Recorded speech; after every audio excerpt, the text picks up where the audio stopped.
Hello guys, welcome to the fiction series. Today we are gonna see, what if Naruto got harem with Toph, Katara and Tylee? Part 1. If you want more awesome fan fiction like this, don't forget to hit that subscribe button. So without wasting any time, let's get into the video. The 5-year-old Naruto Uzumaki ran for his life as he was being chased by an angry mob of civilians and ninja. Why is this, you ask?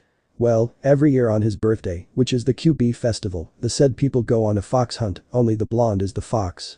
Panicked, Naruto ran faster than his 5-year-old legs could take him. He didn't understand it. He was nothing but nice to these people, yet they always glare at him, and on his birthday, they try and kill him. Up above, a figure of the past watched sadly as one of his descendants was treated in such a way. If this boy had received his bloodline, he was sure this boy would have been treated as a hero, as he should have been for jailing one of the beasts that he had split from the 10 tails. Unfortunately, another Uzumaki by the name of Nagato had his bloodline, and it only activated if there is not another Rinnegan user around. The spirit of the Sage of Six Paths narrowed his eyes at one of the ninja who had brought out a tanto. He knew that this time that these people were serious. He had to stop them somehow. He smiled sadly. This would drain his spirit form for a long time, but it will be worth it. He dropped down in front of the young boy in a protective stance, but all the humans could see was the ghostly figure of the old sage. He brought up his hands to both sides and said 2 words that were silent to the people watching. That set off something that blew away everything and knocked the blonde's attackers far away. Most of the nearby buildings had been reduced to rubble as well. The spirit turned to a wide-eyed Naruto, and he could hear what was said. You have endured much, so I shall take you away from here to live a happy life. Wait. Who are you? Naruto asked. Just someone from the past. The figure said as he held out a hand and Naruto started to disappear. Naruto stared at his hand as it begun to be transparent just as the Hokage and his Anbu appeared. When the blonde looked up, he saw them and he disappeared. The old man stared in shock before his gaze switched from the spot Naruto had recently been into the familiar side of the transparent sage. What are you doing here? Helping a child in need. The figure of the sage said before it disappeared as well. Sir, what the heck happened? Asked one of the Anbu. Old man Sarutobi sighed as he said, I failed, that's what happened. Naruto suddenly appeared on the path to a large city in the distance. Luckily, he appeared when no one was around, so right now he was safe. Looking to the nearby city, he knew had to get food soon, and he was basically a street rat, so he had to steal the food. Smirking, he knew that not even the ninja back home could catch him when he stole any food, so he really doubted that anyone in this place could do it. So the small blonde boy quickly made his way to the nearby city, and thanks to the nice old lady in the library, he was able to find out that this place was called Galing. Walking around for a while, he found that barely anybody had blonde hair like him, so he knew this was going to be hard, but he was one to never give up, because if he did, he was dead. Walking around, he noticed a young girl in the park, with her parents really close by. Upon closer inspection, he noticed that these people were like the wide-eyed people from back home, so that must mean they're rich. Not really caring about that, his short attention span went from food to wanting to play with this girl. So, walking right up to her, he said, Hi. Huh? Who is there? The girl asked. I am right in front of you. I am Naruto, by the way. Well, you must be stupid if you can't see that I am blind. I cannot see you. The girl laughed, although she was annoyed. I am Toph, by the way. He looked at her closer and saw that her eyes were like the wide-eyed people, but also a bit different. Oh, sorry. So you can't see? No biggie. You don't have to see things to have fun. Really? Sweet. Toph said, but before they could do anything, her parent rushed over. Toph dear, a girl of your stature should not be hanging around a street rat. Her mom said. But, he is my new friend. No. A low-level commoner has no place being your friend. Her father said sternly. It is time to go home. Naruto sadly watched them walk away, with Toph looking back at him with a sad face. Well, at least they were not mean about it like the people back home. Naruto said to himself before he remembered that he needed food. Oh yay. He said before following the girl and her parent home. The rich always had food to spare. However, he never noticed a small red fox trailing him. Naruto opened his eyes to the sky as he lay down on a caravan wagon. He smirked at the small thought that he had become lazy. Ever since he met Toph 5 years ago, his life had gotten better. Sure, when he tried stealing from her family, she was the one who caught him, but she said that she liked him, so she did not turn him in. After that, they began to meet in secret, with Toph sometimes bringing food for him, but that was not to last because his father found out one day. But thanks to her quick thinking, she made sure her father could help her and her new friend. She did not want to be alone the rest of her life with no friends, so she was able to make Naruto her personal servant, and the word servant was used very loosely. Why? Well, he didn't do Okay, he did do a few things for her in public and in front of her parents, but other than that, they just hung out or played games like kids do, and it seemed to make her father happy. So yeah, the two really connected, and Toph even believed him when he said that he was from a different world. So, since he was not going to be able to use jutsu like those cool ninja from back home, Toph brought him to both the Badger moles, who taught her true earth bending, and to Master Yu, who taught the basics. He really didn't like the guy, and neither did Toph, but he was a good teacher, well, not as good as the huge animals, but still good.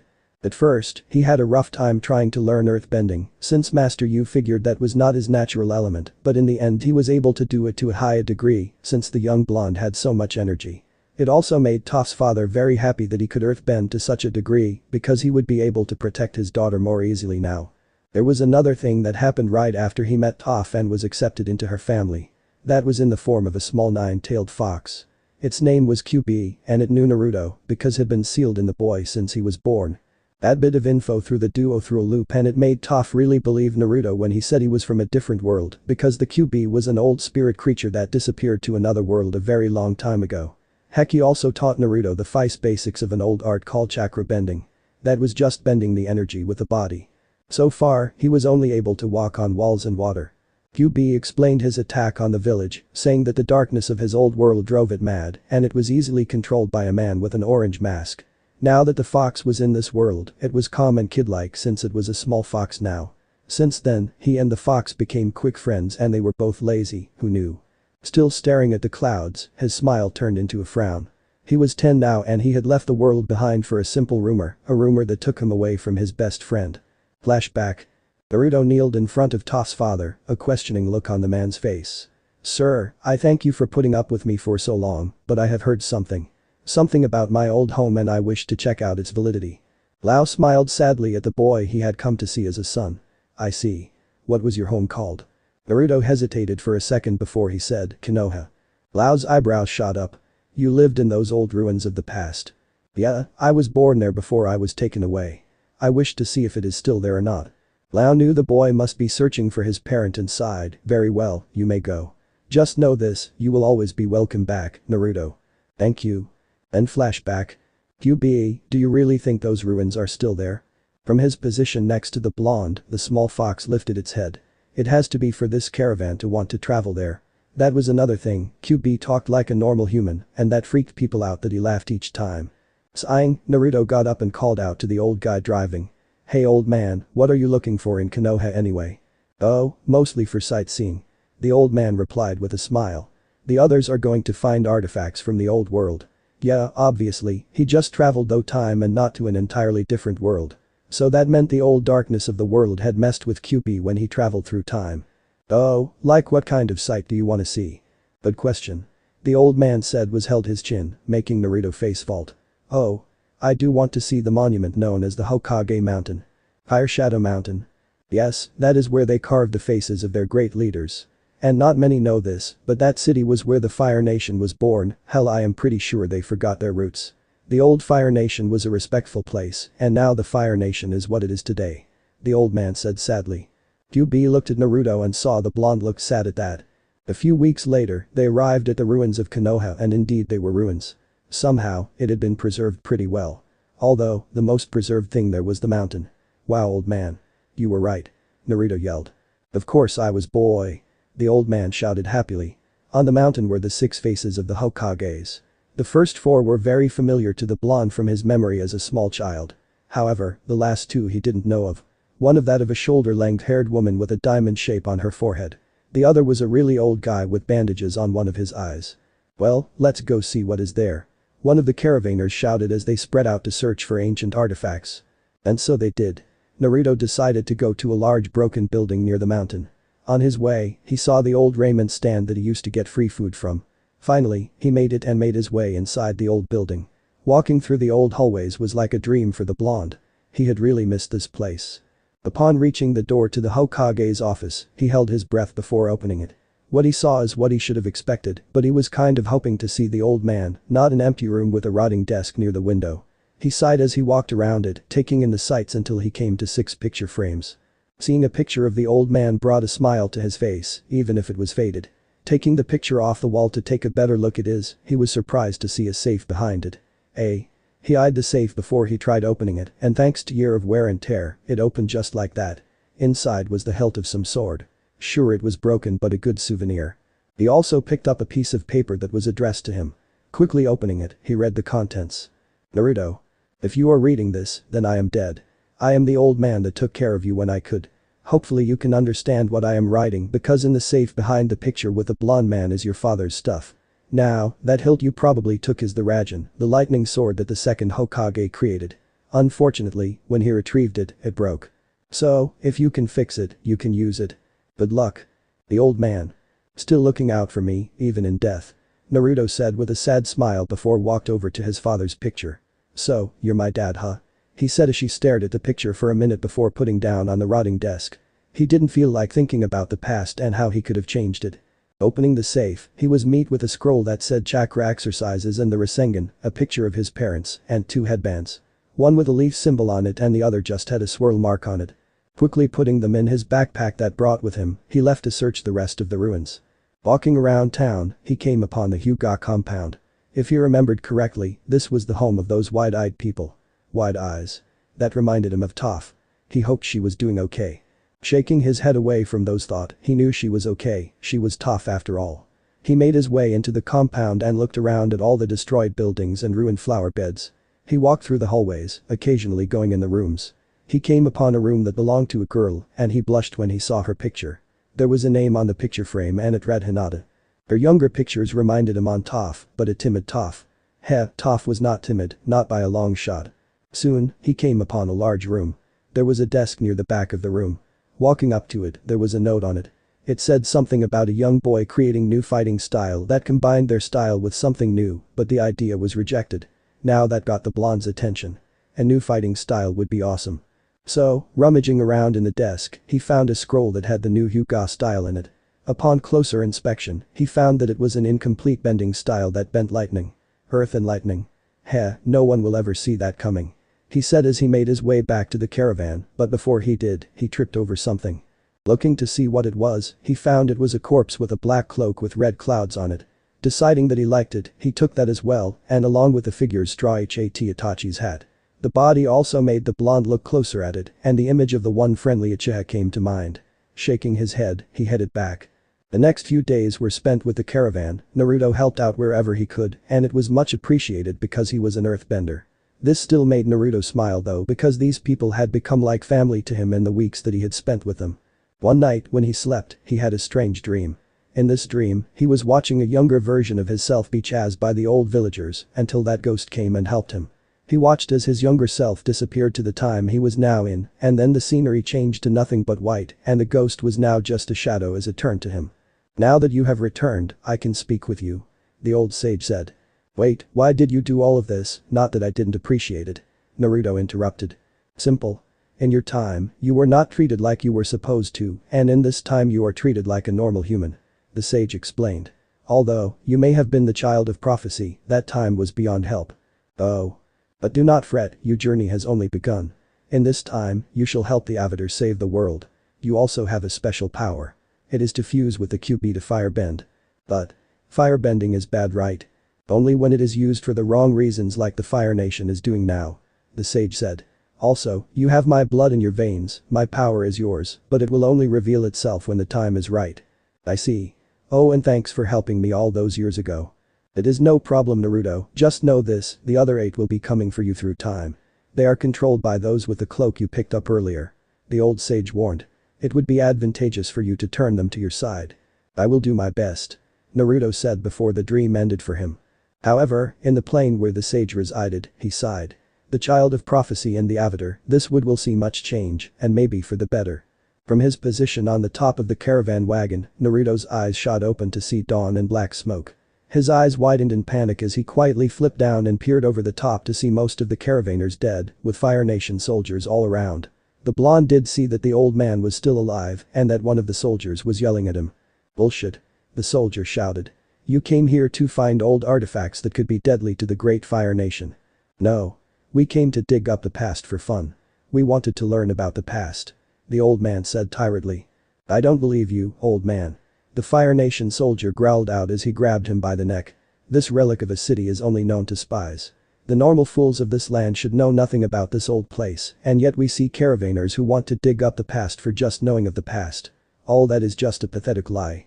You want to steal from the Fire Nation. You want to find a weapon that will end the Fire Nation. No. The old man said calmly despite the situation. I want nothing of that. I am an old man who cares not for this pointless war. You and your kin have become so powerful that you fear to lose it, and that makes you paranoid. Naruto saw that the old man was truly in trouble and had to do something about it, but the brief look from the old man made Naruto freeze in place. A look that said not to interfere and that he had accepted his time. Stupid Earth Kingdom old man. The soldier raged.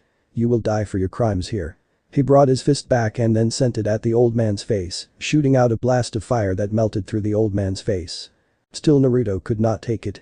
A grandfather figure died right before his eyes, and the QB, who was right behind him, felt that the blonde was losing control of his emotions and that his power could very well be affected. Oh no. Arg. Naruto raged as he jumped into the air and then slammed down on the ground, creating a shockwave so intense that it knocked all the soldiers down and upturned some of the earth. You killed him for stupid reasons. Naruto shouted as he stomped on the ground while throwing his fist out at an odd angle. The result was the ground spider webbing all around him before spikes shot up to impale most of the firebenders. The only ones to survive was their leader and a few others who were gawking at the sight of a 10-year-old boy, destroying most of their forces with earthbending to such a degree. The leader, who also killed the old man, growled as he regained his senses and shouted, "Kill that earthbending brat." The soldiers complied by all sending fire at the blonde all at once. Frowning, Naruto charged forward, weaving through the fire when there was free space. However, there was soon a well of fire coming his way, so he rose the earth up and created a protective sphere around himself. When the fire died down, all they saw was a boulder. A boulder that looked to be spinning in place before zooming off toward one of the soldiers and flattening him. The ball then changed direction before the earth rose around it, creating spikes in midair that shot off to the soldier, who dodged them. The ball cracked open before Naruto shot out with giant stone fists, and he got in close to punch out the Fire Nation soldiers. He then turned on the leaders, thinking that the soldiers were down for good. He reformed the stone fists into a long spear and ran at the leader. The leader scoffed at all the useless soldiers and stepped to the side of the spear and shattered it with a well-placed blow. He then kicked the blonde back and made his fist go ablaze. Now you die, Earth Kingdom trash. QBE, now over his shock from Naruto's anger and power, saw what was to come and made a mad dash for the blonde, but even he knew he would not make it in time for Naruto to go unscathed. The leader sent a very hot fireball at Naruto, who was just get back up and his back was facing the leader. So the fire hit him square on the back, burning away at the shirt and scorching his back. The force of the fireball made Naruto hit the ground and hit his head, knocking him out. I guess I will let you live, boy. But not without a mark. The leader smirked evilly as he lit his finger and made a spiral motion, unknowingly creating Naruto's family symbol on his back. Well, before he was bitten by a small 9-tailed fox. Arg. Veil creature. He screamed as he brought his hand back to himself to inspect the damage. Ignoring the man for now, QB made his way to the blonde. Upon seeing the burn mark, he tried healing it, but it just left a scar. "Oh, I am sorry, Naruto," he said as he put a paw on the blonde's shoulder.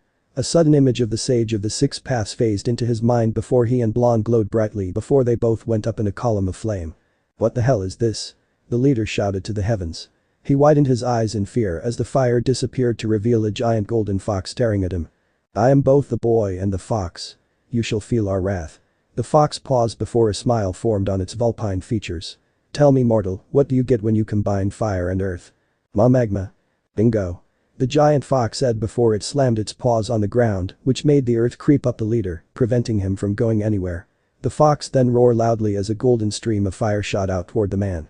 The end result was a statue of the man screaming in terror. The fox then shrunk down to that of a human, still it looked to be glowing with golden energy. It took Naruto's backpack and disappeared. The golden figure reappeared in a cave that was on the side of the Hokage mountain. It then depoured and QB and Naruto fell to the floor, unconscious. 6 years have passed since Naruto left to explore the world and find information about Konoha. 6 years since he went ballistic on those Fire Nation soldiers for killing his caravan family. 6 years since he unlocked the power of fusion with QB. 6 years since he gained the name of Golden Fox. Naruto now wears black pants, an orange shirt, the black cloak with red clouds buttoned up and with it shredded on the bottom, and black combat boots. On his head he wears the large straw hat that covers his face from view, and on his cloak shoulders are the metal plates there were on the headbands. A lot has happened since he left to travel around. He was a major enemy of the Fire Nation, but they never actually knew what he looked like. And the fact that QB was still his small self made it hard for the Fire Nation to track him, and said Fox was resting on his shoulder. QB could now firebend when he wanted to, but it was weak and limited. His true power only shows itself when he fuses with Naruto. Naruto made sure that his earthbending was powerful, he needed it every time he beat Fire Nation raiders. He may have traveled a lot, but he never went into the Fire Nation. He was not suicidal to go along despite his deep hatred of the Fire Nation because of what they did that day. No, he still wanted to make sure he saw Toph again. He self-taught himself the Hyuga style of lightning bending.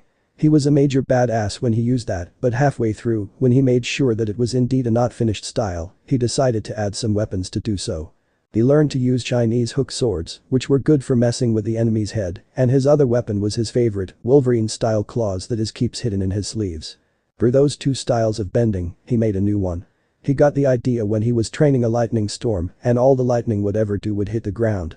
So he made a new style called gravity bending, which was just a combination of both fighting styles. He did wonder if this was the power the old sage mentioned in his dream, but who knows what it is. Currently, he had made his way back to Galing and was in a place called Earth Rumble 6. He had asked around where a good place to fight was because he knew that is where Toph would be.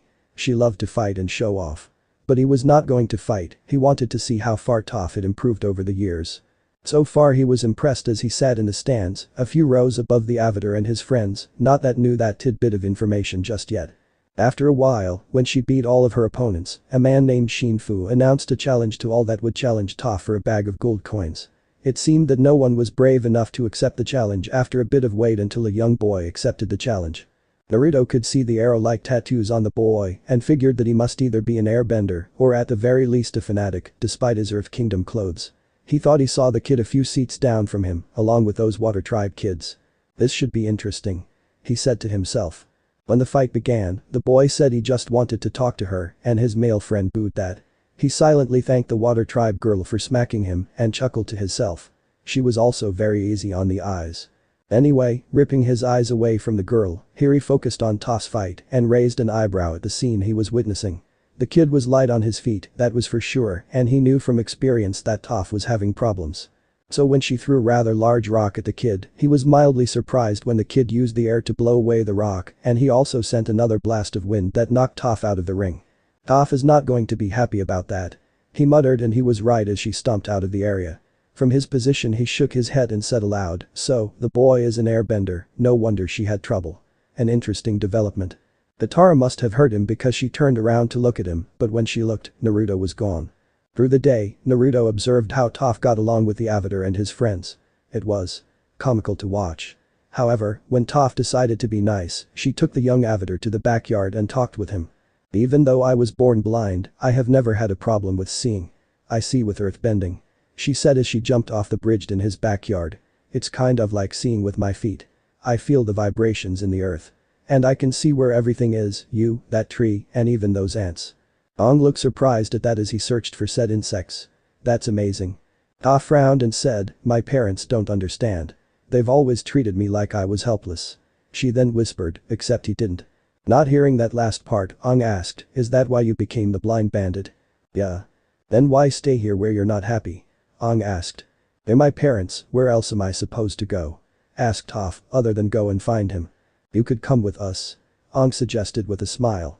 Yeah, you guys get to go wherever you want. Toph said dully. No one telling you what to do, that's the life. She then put on a sad look. It's just not my life. Ah. I am sorry Toph, for leaving you behind without even telling you goodbye. Naruto thought sadly. Have you really given up? Then a few things happened at once. Toph sharply turned her head and he idly wondered if she found him, but that was not it as she said they were being ambushed. That surprised him because he had not been tuning into the earth like he usually did. Soon they were taken by the proprietor of Earth Rumble 6 in large metal cages. A few minutes later, the rest of Aang's group along with Master Yu and her parents arrived on the scene. Naruto knew that Toph would not be taken like that without a fight, so he quietly made his way to the arena to see the upcoming chaos. And chaos is what it was when they freed Toph to her parents, but kept the Avatar. He was about to reveal himself and help out, but Toph came back after the Water Tribe girl asked for Toph's help. That made Naruto smile as she finally stood up to her father and proceeded to kick the shit out of Shinfu's lackeys. My, she has really improved. He said aloud from his seat behind Master Yu and Lao. Recognizing that voice, they sharply turned around but found no one. After a while he saw Toph sneak out of her house to the place where the Avatar would be taking off on his flying bison. "So, you are finally leaving that place," he said to himself as he watched them take off. "Good luck, Toph. We'll meet up soon again and hopefully you won't be too pissed at me." However, right now, he was going to reveal himself to her father. After he was done talking to Shin Fu and Master Yu and they left, he made himself known to her father. "You know, men like them are fueled by greed and will do anything for money. How do you expect them to return her in one piece? You yourself saw how good she has gotten. She will not go down without a fight. Who are you and how did you get in here?" Lau asked with some panic as he got ready to call the guards, but he did recognize the voice. He didn't recognize the clothes though. "Oh come now old man. How could you forget me?" Naruto said as he took of his hat. Lau smiled brightly at the son he never had. "Oh Naruto, it is so good to see you again." Lau said with a slight laugh. "Things have been quiet without you here." "Now what do you mean? Where do you really think she learned earthbending?" "From Master Yu of course." Naruto shook his head in disappointment. "No. Think of that old story of the first two earthbenders. Who taught them? The badger moles. How? She told me she got lost when she was a toddler. They helped her and taught her true earthbending. She brought me to them after I got the basics down from Master Yu. She is not that sweet daughter you coddle. She is an earthbender and a damn good one and to take that away from her would be like killing her spirit." Lau slumped in his chair. "What would you have me do then?" "Simple. Let her continue her journey with the Avatar. I can see that he has a good heart and will not let harm come to her. If you will allow this, I will join them and further protect her as I have in the past." Lau sighed. He wanted his daughter to be happy and she was always happy when this boy was with her and who could blame her, this boy had such a good heart that made even him warm up to the boy. "Fine. I will allow it. Just make sure those men do not hurt her." "You have my word," Naruto said with a bow. "Honey, who are you talking to now?" Poppy, Toph's mother asked as she came in. When she saw Naruto, she smiled and rushed up to hug the boy. "Oh Naruto. I am so glad you are back." It is nice to see your lovely face again too," Naruto said, which made her blush a bit. "But I am not staying. I am going to protect Toph." "Make sure that you do," she said with a smile. Naruto nodded before he made his way out of the house and then disappeared from sight. In his search for Toph, he came upon a few odd trails. One was that of large amount of white fur from what he assumed was from the flying bison. Then there were tracks from some type of machine, which was most likely from the Fire Nation.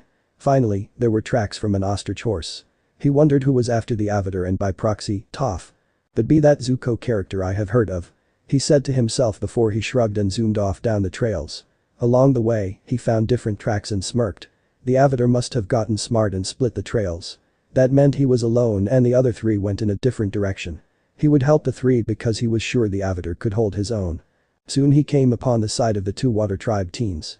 They, for the lack of a better word, were getting their asses kicked by two Fire Nation girls. The flying bison was about to help them, but he put a stop at advance. "Allow me." He saw that the girl was pinned to a tree and that her brother was slumped on the ground, his arms and one leg disabled by the girl in pink. "I thought that when Ty Lee and I finally caught up to you guys, it would be more exciting," the gloomy Fire Nation girl said with a sigh. "Oh well, victory is boring." "Boring? Then let me brighten up your day," Naruto said from behind them as he did a hand motion and the girls were buckling under an unknown pressure. What is this and who are you?" Ty Lee asked the black and red clouded cloaked boy with a too large straw hat for his head. "My name is known many in the Fire Nation through fear, but to one girl I am known as an old friend. Only, I don't see her." It was at this point, he leaned over and asked Katara, "Hey, where is Toph?" She went off on her own after a fight I had with her," Katara said weakly. "Please don't leave." Naruto rolled his eyes under his hat. He knew that Toph just must be tired and would be back to help her new friend soon. But he was now here and he would not let her friends be captured by the Fire Nation. "You don't have to worry about that," he said before turning his head back to the Fire Nation girls. "You know, if you beautiful girls were not part of the Fire Nation, I have a feeling we would have hit it off," he said, making both girls blush a bit. "Sadly, it is not meant to be." He let the pressure go, but hit the earth with his foot and sent the two girls flying into the river. Adder just gawked as the mysterious figure pulled the shuriken out that was keeping her against a tree and then helped her brother by poking him in the spots the girl did. As he turned to leave, she asked, "Wait, who are you? Where are you going?" "An old friend of Toph's, but I am not sure what her reaction will be when she sees me again," Naruto said with a chuckle. "As to where I am going. Well, I am going to help the Avatar. If you are coming then we need to hurry." He then jumped onto Appa back. When Katara and Sokka managed to get there, Sokka asked, "Why, who is Aang fighting that is so dangerous?" "Zuko's sister. It is the most obvious election for it to be her since those two are here. They are her best friends." "How do you know that?" Katara asked suspiciously. "When you travel around as much as I have, you learn a few things," Naruto said cryptically. "But do not worry that pretty face of yours, I am sure we can take her." When they reached the run-down town where Aang was, Katara rushed in to save Aang from being turned into barbecue. When Azure started chasing her, Sokka then came out to play by swinging his machete at the girl, who backed off into the street. Naruto then jumped down next to her and swung his claws at her. That sent her to the front of an alley where he saw through the earth that Toph was waiting. She moved instantly, tripping up the Fire Nation princess. They, along with Zuko and Iroh, cornered Azure with unknown teammate work. Azure stared at the 7 people in front of her and smirked. "Well, look at this. Enemies and traitors all working together. I am done. I know when I am beaten. You got me, but I am curious, who is the cloaked one?" Naruto smirked. "If the violent beauty would like to know so much, I shall give away the title the Fire Nation has given me. Golden Fox." The Avatars group all had confused looks on while Azure, Zuko and Iroh all had fearful and shocked looks on their faces. Azure quickly got over her shock and used Iroh's shock against him and sent a fire blast directly at his chest. Zuko got angry and along with the others, sent a blast of their element at the Fire Nation princess. Naruto himself sent a blast of earth. The resulting explosion was enough for her to get away. Naruto watched silently as Katara tried to help Iroh, but Zuko was so panicked that he sent out a fire wave to get them to leave. He just sighed as he followed the group onto the flying bison and took off into the growing night. When they landed a few hours on a mountaintop, Naruto saw that everyone was fast asleep. He smiled at Toph and said, "Sleep well." Kyuubi, who had not been seen up until now, appeared on Appa's head. "So, when can I come out?" "Toph will recognize you in an instant. Stay hidden until morning, which is when I will have to reveal myself." "Whatever you say," Kyuubi said before he shrank and jumped in Naruto's cloak for the night. The next day. "Hey Katara, who is this guy again?" Sokka asked as he poked at the sleeping form of Naruto, who was still in his cloak and big straw hat. "I think he said he was the Golden Fox," the Water Tribe girl said. "I have never heard of him," Aang said as he jumped down from Appa, with Momo on his shoulder. "I have," Toph said.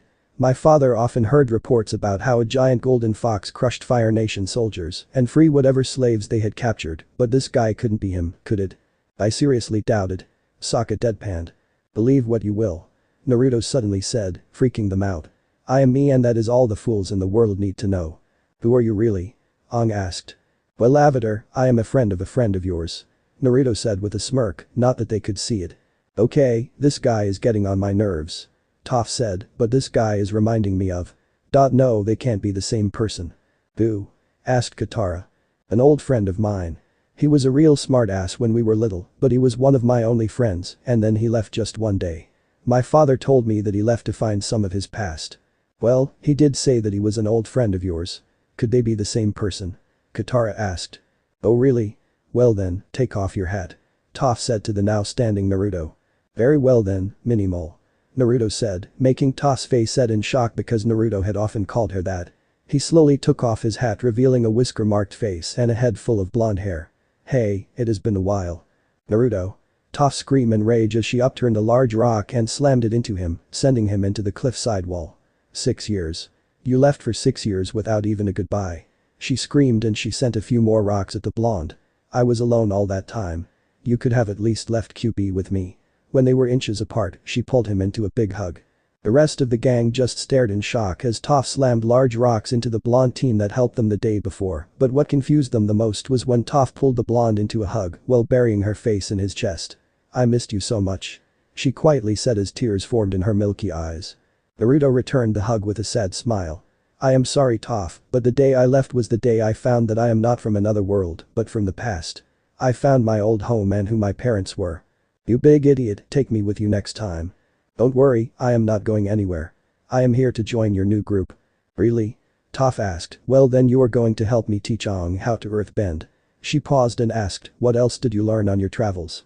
Naruto smirked evilly, "How to crush the Fire Nation with their own weight." "What?" "Gravity bending, another form of earthbending." "Oh? Is that what you did to those 2 girls me and Sokka were fighting?"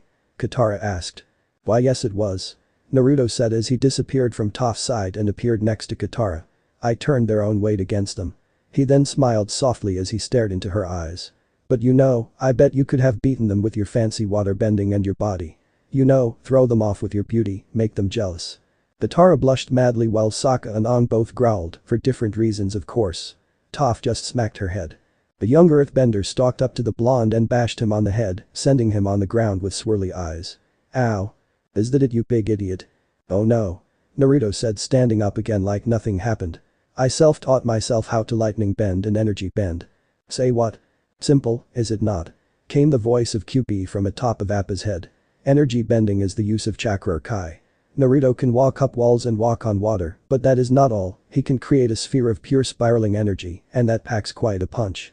There was silence for a while from everyone but Naruto and Toph, who were counting down on their fingers. Talking fox. Your new friends are kind of slow on the uptake, just so you know. Deadpan QB. You have a talking fox? Aang asked. Yep, and he is the reason I am called the Golden Fox. Why? Toph asked. He has never shown any powers before.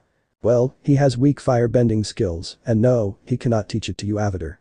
We have a special power together, we fuse because he is an ancient beast and through that power, we create lava. Naruto said. Sweet. Sokka yelled, not caring how it worked. Okay, so how do you lightning bend? Katara and Aang asked at the same time. Well, that style is not complete, but I got it out of the ruins of my old home. A old place by the name of Konoha. Okay, so you can do all these things, and now thanks to Toph, you are also going to be my earthbending teacher. Aang asked, and when he got a nod from the blonde, he jumped in the air shouting, yes. Toph smirked as she leaned in to whispered into Naruto's ear, he is going to hate us after the training is done. Oh yeah, count on it. Naruto said with a light-hearted chuckle. Toph smiled, happy to be in the presence of her best friend again. The day is the day. Aang shouted happily in their little camp in the rocky area that his group was currently in. Of course it was still morning, so there was not much reaction to him being awake. Can you believe it, after all that time searching for a teacher, I am finally learning earthbending. And this place, it's perfect. Don't you think? Sokka. Unless you count Toph, it isn't Sokka, who glared at the bald kid for waking him up. Oh, you're still sleeping, huh? Sokka just grunted. Sorry. Then the earth shook as Toph's makeshift rock tent exploded. Good morning, earthbending student. Good morning, Sifu Toph. Aang said with a smile. Hey, you never call me Sifu, Katara. The water tribe girl said sleepily. Well, if you think I should. Offered the bald kid. However, before anyone more could be said, Sokka growled as he slinked around in his sleeping bag, glaring and mumbling about the group. Sorry snoozles, we will do our earthbending as quietly as possible. Before she could send him in the air, she heard Naruto, who was sitting at the bottom of one of the rocks, with his cloak as a blanket. His hat was over his head. I agree with Sokka on this one. He said as he took the hat along with the cloak. Seriously, can't you wait an hour? No. Toph shouted with a smirk. Time to get your lazy ass up. She hit the ground with her foot and both Sokka and Naruto went flying in the air. Of course Sokka went up scream while the blonde went up with a deadpan expression. Sighing, Naruto used his Chinese hook swords that were in the cloak that flew up with him and latched onto a root that was coming out of the large rocks. After that, he flipped off of that and used gravity bending to slowly levitate him back down to the ground. Sokka just fell back to the ground and then went off to find a quiet place to sleep. Soon, Naruto, Toph, and Aang were in a wide area, perfect for learning how to earthbend. In front of them were a few boulders. The key to earthbending is your stance. You've got to be steady and strong. Not to mention you have to have the mentality of a true earthbender. Naruto thought as he observed as he leaned against a rock. Rock is a stubborn element. She continued before pushing Aang to make a point. If you are going to move it, you got to be like a rock yourself. Like a rock, got it? Aang replied as he rubbed the spot where she shoved him. No airbender, I really don't think you do. Naruto thought with a shake of his head. Good. Toph said as she changed up her stance a bit. Now the motion for this is actually pretty simple. She then shoved at the rock and it went screaming into the side of a cliff. Okay, you ready to give it a try? Aang said with serious face as he did the motion, but all that happened was the bald kid punching the rock and sending air at it, which blew him away and into Appa, who was yards away. That made the blonde laugh. Rock beats airbender. Sokka chuckled from his position, making the blonde laugh harder. Aang shot up and glared at his blonde teacher as he stalked over to Toph. I don't understand what went wrong. He did it like you said. Katara input her opinion. Maybe there is another way. Aang suggested. There's not another way. Naruto finally spoke up. You may think there is another way, that is the airbender mentality. If you want to do this and do it right, you have to have the mentality of an earthbender. As in, you literally have to face things head on. Exactly. Like this. Toph shouted as she jumped at a nearby boulder and completely shattered it, freaking out Aang. Katara frowned as she caught up to Toph, with Naruto right behind her. Listen, I have been training Aang for a long time, he really responds well to a positive teaching experience. Lots of encouragement and praise. Kind words. If he is doing something wrong, maybe a gentle nudge in the right direction. Thanks Katara, a gentle nudge. I'll try that. Toph said with a smile, making Naruto roll his eyes. Let me take it from here Toph. Naruto said, which got a nod from the girl. Naruto then slammed his foot into the ground and pulls backwards, bringing Aang right to him. That also got a muttered show off from Toph. Aang, who was sitting on the ground, looked at the blonde with wide eyes and was a little afraid of his smile. Now, if I can learn earthbending, anyone can Avatar. Naruto started. For you see, when I started learning this art, well I was not pretty. My teacher even thought it was not even my natural element and he was right. What? What was it? Naruto's smile widened. My natural element was the opposite of earth, that was why I had such a hard time doing it. So, it was wind, like you. I just had a lot of energy and made sure I could earthbend is all. All you need is the determination and you'll get it like me. Really? Oh yeah, but the training will not be fun. It will be tough. You sure you can handle it? Naruto said with a raised eyebrow while Toph smiled at the conversation. He did not mince words and that is what she liked about him. Oh yeah, there will be pain. Katara inched away from the smiling girl, getting a bad feeling. Yes I can. I am not afraid. Aang said. When Naruto heard this, his smile became evil. Oh you will be. You will be. Keep your knees high twinkle toes. Toph screamed as Aang stumbled around with a small bag of rocks on his shoulders, but that didn't seem all that bad. What was, Naruto was teaching the bald kid the stances and would throw rocks at him if he got it wrong, which happened a lot. He also rose a stone statue out of the ground to practice the moves up close, but Aang was still wary of that, and when Naruto said it was either the statue that could not fight or himself, and he would bring the pain to the Avatar. Aang chose the stone statue, making the blonde pout. Over the next few days, Naruto and Toph put Aang through many odd and dangerous exercises to make the Avatar tougher, and it seemed to work near the end. This time, we are going to try something different. Toph began. Instead of moving a rock, you're going to stop a rock. Get in your horse stance. Once he was she continued. You see Naruto on that cliff. He is going to roll that large boulder down at you. If you have an attitude of an earthbender, you will stay in your stance and stop the rock. Even from up high on the cliff, Naruto could see that Aang was freaking out. Let's hope you got what it takes. When Katara voiced her opinion, Toph made it harder for the kid to do this by placing a blindfold on his so that he had to sense the vibrations of the rock instead of seeing it. Heh, classic. Toph made sure that Aang was in position before she yelled up to her blonde friend. Okay Naruto. Send it down. By pleasure. The blonde drawled out as she pushed the rock down to the airbender. When it came down to it, Aang chickened out by jumping over it. Toph stalked right up to the young Avatar and got right in his face. Naruto leisurely walked down, expecting this, so he was not as mad as his old friend. QB watched boredly as things transpired. He thought it was more entertaining when Naruto was learning all this, especially when Naruto failed this particular exercise and was flattened by the rock.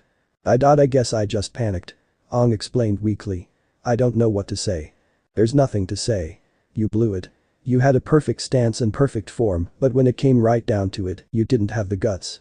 She yelled as he poked him in the chest, making the Avatar fall on his ass. I know, I'm sorry.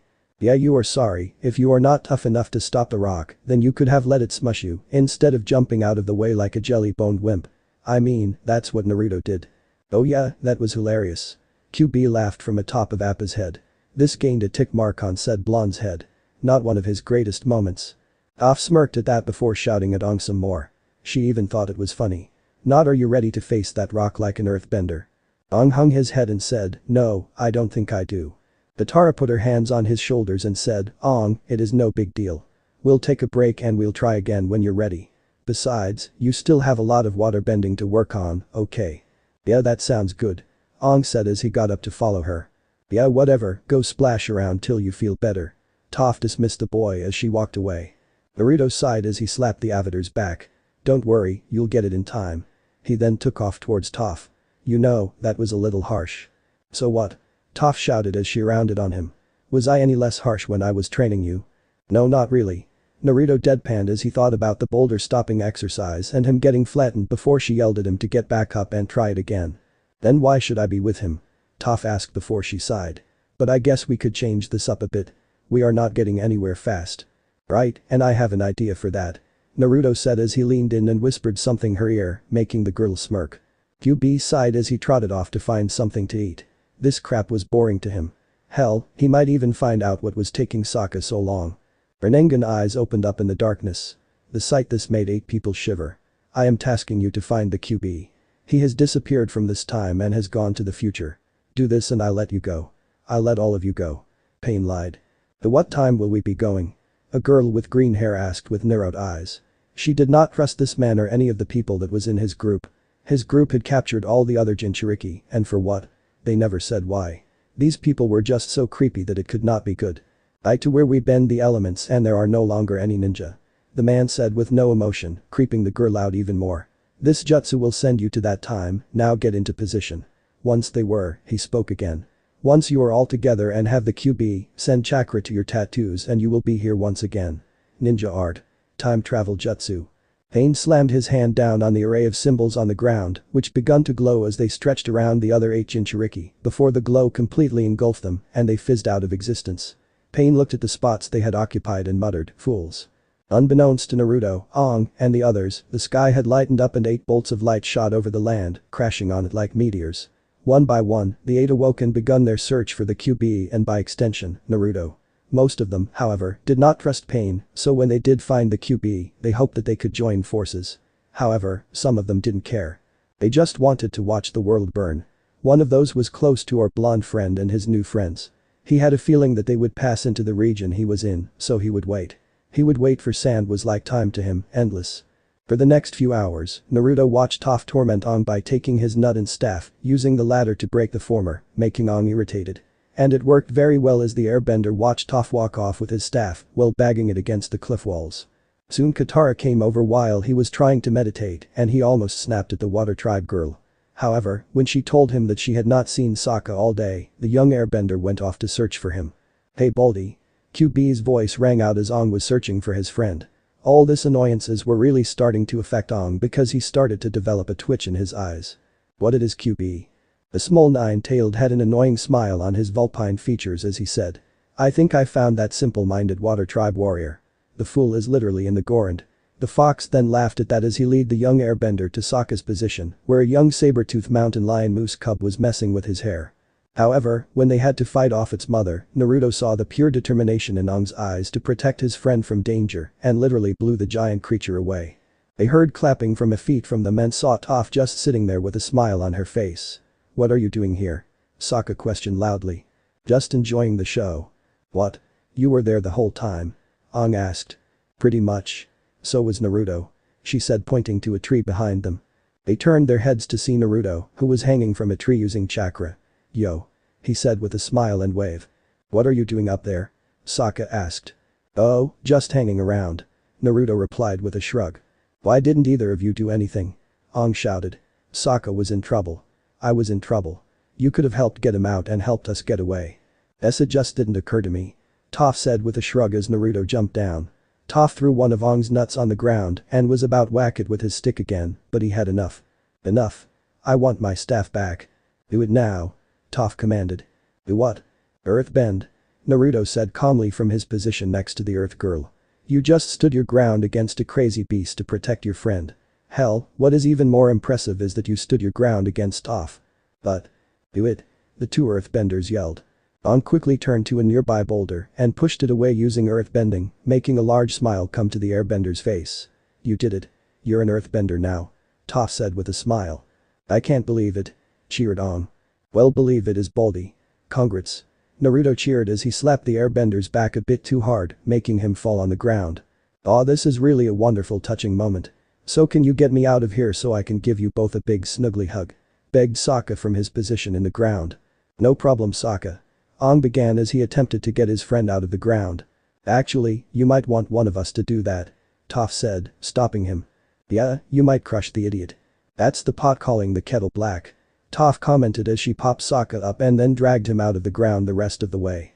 Hey. I resent that. Naruto shouted defiantly. Hey, it is true you know. QB said as he trotted up next to him. That is why you get along with them so well. You're all idiots. Glares are what he got on response. What? I am just speaking the truth, you're all idiotic kids. Okay, that is one thing I didn't miss about you, QB. Toph deadpanned. Hey, I am just being me. QB snickered. And one of these days it is going to get you killed. Naruto said as he cracked his knuckles. Yeah, you lead me to Sokka and didn't even do anything to help me. You just laid there. Aang said. So time for a little payback. Toph said with an evil grin that was on all present company. Hey, what is with those smiles? Asked QB nervously. No, stay back. I be good. Run away. With that, the QB took off toward camp, hoping a certain water tribe girl would protect him. They usually got along well after all. That didn't work out like he planned because the girl ran past him, happy that her brother was okay. Aw. Shit. He said before taking off again to hide behind a certain boulder. You found him. Katara said happily as she and her brother hugged. The whole time I was in that hole, not knowing if I was going to live or die. It makes a man think about what's really important. I realized, Sokka said, but was then cut off by Aang. Hey Katara. Look what I can do. Aang announced as he demonstrated his new earthbending skill. They pushed a certain boulder away, erecting a high-pitched girly scream. While Naruto, Aang, and Sokka went to check it out, Katara leaned over to Toph and said, you tried the positive reinforcement, didn't you? Toph smiled knowing. Yep, it worked wonders. Yeah. Don't come any closer, you patriotic morons. QB shouted as he shot out of where he had been hiding, only for the boulder to almost crush him. Baldy almost killed me. He shouted as his size went from a small dog to a kitten and jumped right into Katara's arms. Save me. Aw, did they scare you? Katara asked. Yes ma'am. He chirped as he snuggled into the chest, all the while giving off a foxy smirk at the three boys. The three said boy all had gawking looks on their faces. Ugh, my sister is too nice. Ah. That useless bag of fur is so lucky. When I get my hands on him I will. Hee Naruto stated with an evil chuckle and said Fox got a chill down his spine. Why is he so lucky? Aang asked naively. Naruto looked at the avatar with a deadpan expression. Did those monks teach you nothing of puberty? Look at his current position. Oh? Ooh. Aang said with a blush before his smile turned evil like Naruto's as they both chuckled evilly. Afraid for his own safety, Sokka inched away from the two boys. Toph had gained a tick mark on her forehead thanks to that whole conversation. She didn't why she did it, but she shifted the earth a bit so that Naruto fell right on his face. Idiot. What's out here? Sokka asked. The group was currently in a wide open area filled with lots of holes and barely any grass. After Aang finally got the hand of earthbending, and with Toph and Naruto teaching him more earthbending skills, the young avatar thought it was time for a small vacation. Naruto was like Toph and could see through earthbending like she did, so when he tapped his foot, he smirked seeing all the small life forms. What are you planning, Aang? A lot actually. Toph said as she put her hand on the ground to better see. There's hundreds of little. SHH, I know you can see underground, but don't ruin the surprise. Aang said before he played a few tunes on his flute. Meerkat-like creatures came up from the ground and sung along. Orchestra huh? Well la da da. Sokka said but to him, he was mocked by the creatures' way they copied him. I'll agree with the simpleton on this one. QB said boredly from atop of Appa head. This is a bit boring in my opinion. Oh, and what do you think is fun to do with these guys? Aang asked. QB smirked. Lunch. He said while Naruto smacked his head as Aang went a little green. Of course with my blonde friend here, this could be an opportune for a song. Naruto smiled knowingly at that. You know, I have one song in mind. Hakuna Matata, what a wonderful phrase. QB growled, he did not like the song that much, but it was catchy, and it seemed that the avatar was playing along with his flute, making the creatures sing along. He sighed, might as well join in since the others were clueless. Hakuna Matata ain't no passing craze. Naruto decided to do a little dance as he continued, it means no worries for the rest of your days. QB jumped from Appa's head and landed on the blonde's head. They continued, it our problem-free philosophy. Hakuna Matata. Aang finally decided to ask something, what's Hakuna Matata? Asking the question that was on all their minds. Yeah. It our motto. QB said with a smirk. What a motto? Aang asked. Nothing. What's a motto with you? Naruto said, slapping the kid's back before the two fell over laughing, and even Sokka seemed to get it because he was laughing too. Okay, that was a good setup, but seriously we should be making plans. Sokka said. We did make plans. Toph replied with a smile. We are all picking mini vacations. There's no time for vacations. Sokka shouted. I am learning the elements as fast as I can. I practice hard every day with Toph, Naruto, and Katara. I have been training my arrow off. Yeah, what's wrong with having a little fun in our downtime? Katara asked. All work and no play makes Aang a dull boy. Naruto commented, getting a laugh from the boy and others. Even if you do master all the elements, then what? It is not like we have a map of the Fire Nation. Should we just head west till we reach the Fire Lord's house? Sokka ranted. Knock knock, hello? Fire Lord, anybody home? I don't think so. We some intelligence if we are going to win this war. Aang responded by blowing on his flute, making a gopher pop out of the hole he was standing over. Laughing, Katara said, okay, we'll finish our vacations and then we will look for Sokka's intelligence. Which made them all laugh at the boy's expense before Naruto added, or what's left of it. After she laughed, Toph thought of something. Hey Naruto, didn't you travel to the Fire Nation? She asked. He did tell that he traveled a lot and what happened that day. Naruto shook his head, I may have a grudge against the Fire Nation, but not even I am that stupid to just walk in their country alone and try and destroy them. Oh. She said with scratching the back of her neck. It's no biggie. Naruto said with a smile and somehow she could see he was smiling, but she was not sure. It was hard for her to tell his mood nowadays. Back then, it was so simple, but not now. Anyway, let's go see what's the next place we have to go. As it turned out, it was Katara's turn to pick their next destination. So Aang pulled out a map to let her pick. How about the Misty Palms Oasis? That sounds refreshing. Oh yeah, I've been there. It's a pristine natural ice spring, and I don't usually use the word pristine. Aang said. It's one of nature's wonders. When they got there, it was in the middle of the desert and it looked like a bunch of mercs and other people ran the place because it looked like crap. Even the ice spring that must have been huge the last time that Aang had been there was now a small husk and a dog constantly licked it, which none blamed it since being in the desert was freaking hot. They go from mountain terrain to desert terrain, fun. One of nature's wonders my ass. Naruto deadpanned. Must have changed ownership since my last visit. Aang said nervously. Well, considering that was 100 years ago, I would say no duh. Naruto said, making Sokka snicker. It seemed they had another person that was sarcastic. As soon as they walked in, the sign that was above them fell down and shattered into pieces. Naruto just shook his head as he continued to walk. Normally, he would be wearing his cloak, but since it was black and they were in the freaking desert, he decided to just wear a pair of black pants and an orange shirt. Ugh. I need to get new clothes. As they walking into a bar of sorts, a sandbender spat at Sokka's feet and if Katara and Naruto hadn't stopped him, there would have been a fight. Once inside, they watched a man at the counter chop up a few fruit rapidly with 2 swords, which was pretty impressive as the man dumped all of that into an ice bowl. That somehow was not melting.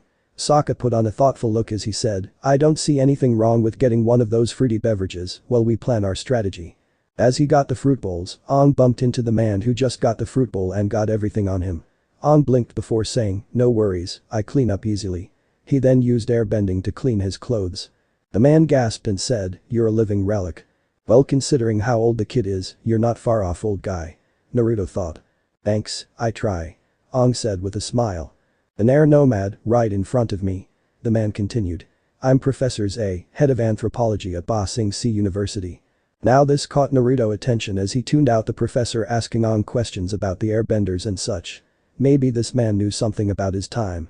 As he thought about this, he sat down to Toph before she kicked him off the chair to use it as a stool, so the blonde just used a different chair while propping up his legs on the table and sipped his fruit bowl that Sokka got them.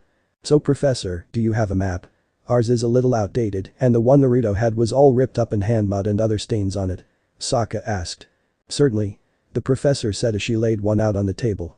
Sokka instantly scanned the map before complaining about it. What? No Fire Nation. Doesn't anyone have a good map of that place? Doubtful. Naruto muttered. You have made a lot of trips into the desert. Katara observed. All in vain I'm afraid. Zay said sadly. I've found lost civilizations all over the Earth Kingdom, but I haven't managed to find the crown jewel. Wang Shai Tong's library. You've spent years walking through the desert just to find some old guy's library? Toph asked. His library is more valuable than gold, little lady. The professor continued. It is said to contain a vast collection of knowledge and knowledge he then paused for dramatic purposes before saying, is priceless. Toph had a deadpan look on her face as she said, sounds like good times. Neared. Naruto whispered to himself that only Toph caught and smirked. Oh it is. The professor said, not catching what the blonde said, according to legend, it was built by the great knowledge spirit Wang Shai Tong, with the help of his foxy knowledge seekers. Oh, so this spirit has attractive assistants huh? No fool, he means actual foxes. Kaiub commented as he popped out of Naruto's hair in his small form, making the professor gasp. Yes, I am a talking fox, get over it. And we foxes are able to get into tricky places to find things. Also with our natures, we can trick fools like Ponytail into giving up their information. Sokka gained a tick mark on his head when the QB insulted his intelligence again. Anyway, the professor continued, Wang Shai Tong and his knowledge seekers collected books from all over the world and put them on display for all to read so that we might better ourselves. If this place has books from all over the world, do you think it has information on the Fire Nation, a map maybe? Sokka asked eagerly. I wouldn't know, but if such a thing exists, it's in Wang Shai Tong's library. Zay replied. Sokka put on a thoughtful look before he said while pointing dramatically in the air, that settles it. I do believe it is my turn. I want to spend my vacation at the library. Hey, what about me and Naruto? Toph asked. When do we get to pick? You gotta work here a little longer before you're qualified for vacation time. Sokka said with crossed arms while Toph mfed as she slammed her bowl on the table. Naruto didn't seem all that bothered by it. He had the bowl on his face, trying to cool down. Of course there is the matter of finding it. Zay cut in. I've made several trips into the desert and I've almost died each time. I am afraid that desert is impossible to cross. Sokka and Naruto all looked at each other before Sokka smirked and said, Professor, would you like see our sky bison? The sky bison? Zay shouted. You actually have one? Sandbenders. Away from the sky bison. Zay commanded as he stopped them from taking Appa as they exited the bar. They watched as the sand fled by way their sand boats. Naruto rose an eyebrow. I have heard of these guys, let's just hope it is not true. While in the air, thanks to Appa, the professor crawled up to the beast's head and said, Tell me Sky Bison, are you the last of your kind?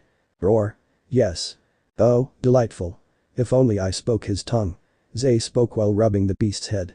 Oh, the stories this beast could tell. Momo decided to chip in with his special brand of humor that a lemur could have. What about me? Shush chatty monkey. Zay said. Wow, Ong said as he looked at the picture of the library. Shouldn't be too hard to find a place like this out here. Ugh. Toph complained, does this place even exist? Some say it doesn't. Zay said happily. Toph want to smack her face at that. Shouldn't you have mentioned that before? After a while of searching, Toph got back up and smirked before shouting, there it is. That made everyone look to where she was pointing before glaring at the girl. That would it sound like when one of you spots it.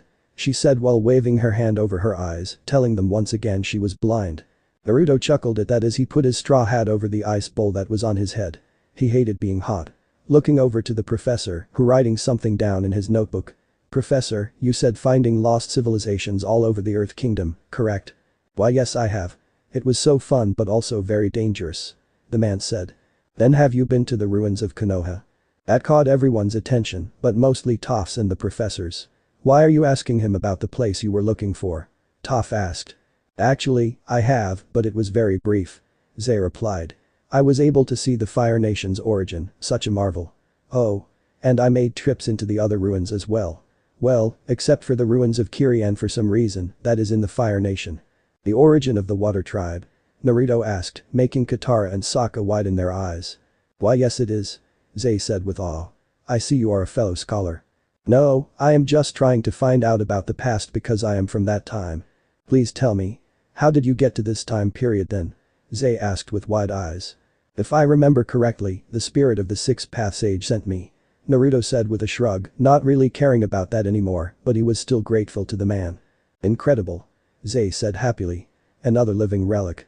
And one who was approached by the one who gave birth to ninjutsu which gave birth to the bending arts. Okay, now I did not know that. Naruto said. Well it is similar to it. QB stated before he looked at Zay and said, Oi and I am the great QB no Kitsune. Most interesting, Zay stated as he looked at the fox with wide eyes. So it was true. The ancient nine or the tailed beasts did lose their power to the ones known as the Jinchuriki. This is so amazing. Yeah amazing. QB and Naruto deadpanned while Toph winced. She knew from the stories that Naruto used to tell that being a Jinchuriki was not fun. Katara also seemed to pick that up as well. Tell me, what is it that you would like to know? Zay asked. Well a few things. Naruto began. Where exactly are these ruins, including the ruin of Kumo? Where can I find the final scroll, which holds the remaining jutsu of the old world? And what can you tell me about the Hyuga? Zay and the others blinked stupidly at what Naruto want and before Zay said, that is something incredible. There are many back at the university that want to know some of the same things. Anyway, as for the ruins of Kumo, you have to go mountain climbing and I think one of the airbending temples is close to it but unfortunately, that was another ruin I was not able to go to. Wait, why would you want to know about those Hyuga people? Asked Toph. Naruto smiled. It's a secret, but it will make you happy. Now that confused the girl to no end, but she let it slide for now. Right, well, the final scroll was said to be located to be in a place called Iron Country, but no one knows where that truly is anymore. But I did hear a scholar say he saw one of the foxy knowledge seekers carrying a large scroll that looked like the final scroll. So I assume it would be in the library. Naruto sighed. So it would seem that I am heading in the right direction. He commented. Yes, it would seem so. Zay said happily before his expression grew serious. Now, for the Hyuga, you have to understand what happened in Konoha. What do you mean? Asked Ong, now interested seeing they were talking about the origin of the Fire Nation. You seem the Fire Nation was not always as ruthless as they are now. No, they were a peaceful ninja village that thrived on the power of the friendship and civility, thanks to the teachings of the first 3 Hokages, mostly the 3rd Hokage. Old man Sarutobi. Naruto smiled at the memory of the man as he took the picture he had taken from his office and handed it to the others. Wow, he looks a kind old grandfather. Katara commented with a smile, making Ong nod, but Sokka looked skeptical. Yes. This man was said to be the god of shinobi and the professor for his exploits in the ninja world. Add to the fact that he had lived through 3 dated wars in his time is incredible. Zay gushed. However, he was old and he did choose a successor, but he was said to have died fighting the Kyuubi no Kitsune. He then showed them a picture of what the fox used to look like, and Sokka paled. Seriously? Oh, those were good times, when I had all my power and could sense hatred in the hearts of man that I would soon destroy. QB reminisced, getting sweat drops from all present. Yes, and when he died sealing it away in a young baby, some believe it was his own child, since he was such a noble person. Zay said, getting a smile from Naruto. So the 3rd Ri took his position for a short time before he was killed by his rogue student, Orochimaru. At that, clenched his fist until knuckles were white, and thanks to the vibrations that he was causing, Toph saw this, making her feel sad for her friend. So when the new Hokage was chosen, they chose one of the great Hokage's students, Tsunade Senju, who was the grandchild of the first Hokage. Zay continued, getting wide eyes from the group. So while she had to deal with a village and an impending doom from a group that symbolizes the Red Dawn, she was being undermined by her council, and most specifically a man that the 3rd Hokage fought for the title of Hokage. He eventually became the last Hokage, and through that act, that set Konoha down the dark path that we see today. But what about the Hyuga? Asked Toph, now very interested. Now while under the rule of Danzo, the man who succeeded Tsunade, the Hyuga clan, did not like where Konoha was headed and tried to leave. Danzo did not like that, as he saw everyone under his rule as tools and a defective tool needed to be dealt with. So he destroyed them all. Well, all but 3 who managed to escape with a group called the Rookie 10. Zay seemed to think hard on what next to say. All I can say is where one of the Hyuga went is that a girl named Hinata Hyuga went to the place of origin for the Earth Kingdom. A place called Tsuchi. And if I remember correctly, she became the head of the Beifrong family. That does explain a lot. Naruto said as he nodded to himself before taking out a picture of the girl that he had taken from that room. One look and Katara gasped before she cut her eyes to Toph. The group grew quiet and Toph could not handle it anymore. Now what is wrong? This Hinata girl looks just like you, Toph. The girl said. What? Seriously? Toph wished she could see the picture herself. I don't see the resemblance. Sokka observed. Besides, she is way too hot. Ong wisely did not speak because Toph and Katara smacked the boy, making Naruto smirk. Yes, and it is said that she is the reason that Tsuchi changed from the cold heartless people they were in that time to the Earth Kingdom you see today. Zay said with smile. Naruto smiled, it is hard to believe one person can change so many people. He then looked to Ong. Of course I should not be surprised since the Avatar can do it. That made Ong smile to rub the back of his head. Say professor, I have 2 more questions. Alright, what would you like to know? Zay asked, eager to know what this inspiring young yellow-haired boy wanted. What were the other hidden villages like before they changed and what were these Red Dawn people searching for? Naruto asked.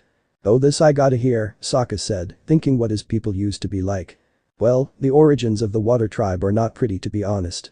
Zay said nervously, getting odd looks from the 2 Water Tribe teens.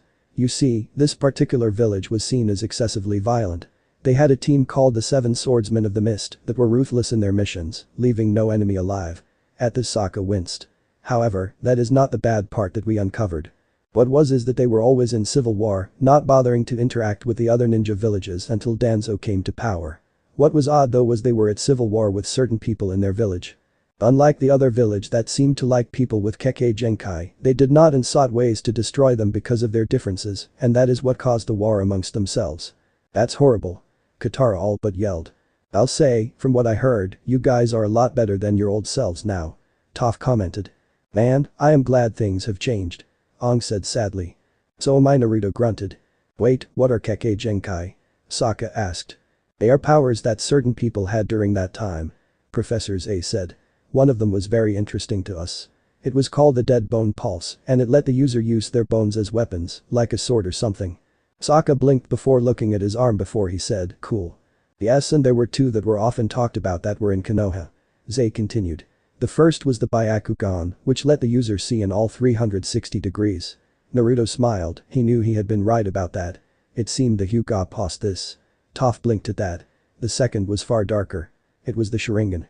Some called it the Cursed Eye, and it belonged to the Uchiha clan that was said to have been wiped out by all but two members. The older of the two being the one who did the slaughtering with an unknown ally. So with that, the younger one was steeped in his revenge, and once it was done, he felt empty inside and returned to the village he once called home, even though he betrayed it for power for his revenge. Okay, that's nuts. Sokka said while Long and Katara looked a little green. I'll say. It seemed that clan was doomed from the start. Toph said. Some say it was. Zay said cryptically. And it was the Uchiha who became Danzo's successor and the man who drove Konoha further down into the darkness. That made everyone quiet down at that. Toph however was worried about her blonde friend. He was unusually quiet and by the vibrations he was putting out with his clenched fist, he was pissed. Seeing as this was depressing them, Zay quickly changed the subject. Anyway, the origin of the air nomads, as they are said to be from this desert. That made Aang widen his eyes. Really? We are from out here? Asked Aang as he sadly looked at the desert. Yes, and the village of Suna was not a very trusting place. They were often skeptical of outsiders, but they were allied with Konoha. Zay stated. The silence in the air was enough to tell what they were thinking. And on to Takumo, the village of lightning. Well, to be honest, there is not much known about them other than they were a military village and they took things seriously, like strength. I do find it odd that they just disappeared. It could be possible that they left the elemental countries, not wanting to deal with the future Fire Nation. Naruto said, which got a shrug from Professor A. It is possible. The man said. Now, this Red Dawn were after the Jinchuriki, but no one knew why exactly. It was said, however, that their leader possessed the same eyes as the great sage of the past. Interesting. Naruto said with a frown. If this leader was related to him, then why go after the other 8 and then him? It did not make sense. Of course, there were other things that were uncovered as well. Zay stated. Oh, and what would that be? Toph asked. It seemed that another of the third Hokage's students, Jiraiya the Toad Sage, was the teacher of the Red Dawn's leader. Naruto narrowed his eyes at that. Was this Tsunade the only student that stayed to the ideals of the third Hokage? It was also said that he was told a prophecy. The child of prophecy would decide the fate of the world. He would be its savior or destruction. That was grim thought to the gang, but Sokka asked, so who was it? Some say it was the leader of the Red Dawn, but others thought it was his supposed last student, the one he never got to teach. The fabled son of the fourth Hokage. Zay explained. Naruto gained a shocked look on his face as he fell back as his hat fell off his head. No way. He got out. What? Toph asked, worried at her friend's emotional state. I'm the boy that disappeared all those years ago. I am the son of the fourth Hokage. Naruto shouted. What? Sokka yelled. So we got the Avatar and the child of prophecy to deal with. Oh boy. Wait, how do you know this, Naruto? Katara asked. I found out when I went to the ruins of Konoha, my old home. Naruto said as he rooted around in his pack to find a picture of his parents. Aang took one look at it and said. Wow, you look just like your dad, but I never saw those hair colors other than on you. Whoa, red is very rare, that yellow. Sokka commented. This shows you how one of a kind Naruto is. Toph said with a smirk. Naruto smiled until he gained a fearful look. Aang. Watch out. Wah? Holy crap. Aang yelled as he pulled Appa out of the way of a giant hand made out of sand that seemed to have blue veins on it. What was that? Sokka freaked. Something dangerous. Naruto responded. Yes, and it would do to keep your guard up. QB stated. What do you think that was? Katara asked. Naruto and QB looked at each other and nodded. The fox then said, I believe that was Shukaku, the one-tailed demon. So like I said, please keep your guard up because he is insane. That made them all sweat drop. Luckily, that gained hand pushed them in the right direction because Sokka spotted a tower. Once they were there, they were depressed at first that it was not what they were looking for, but thanks to a gray fox going in the tower, they deduced that it was the library. Just underground. The library is underground. Zay cried out.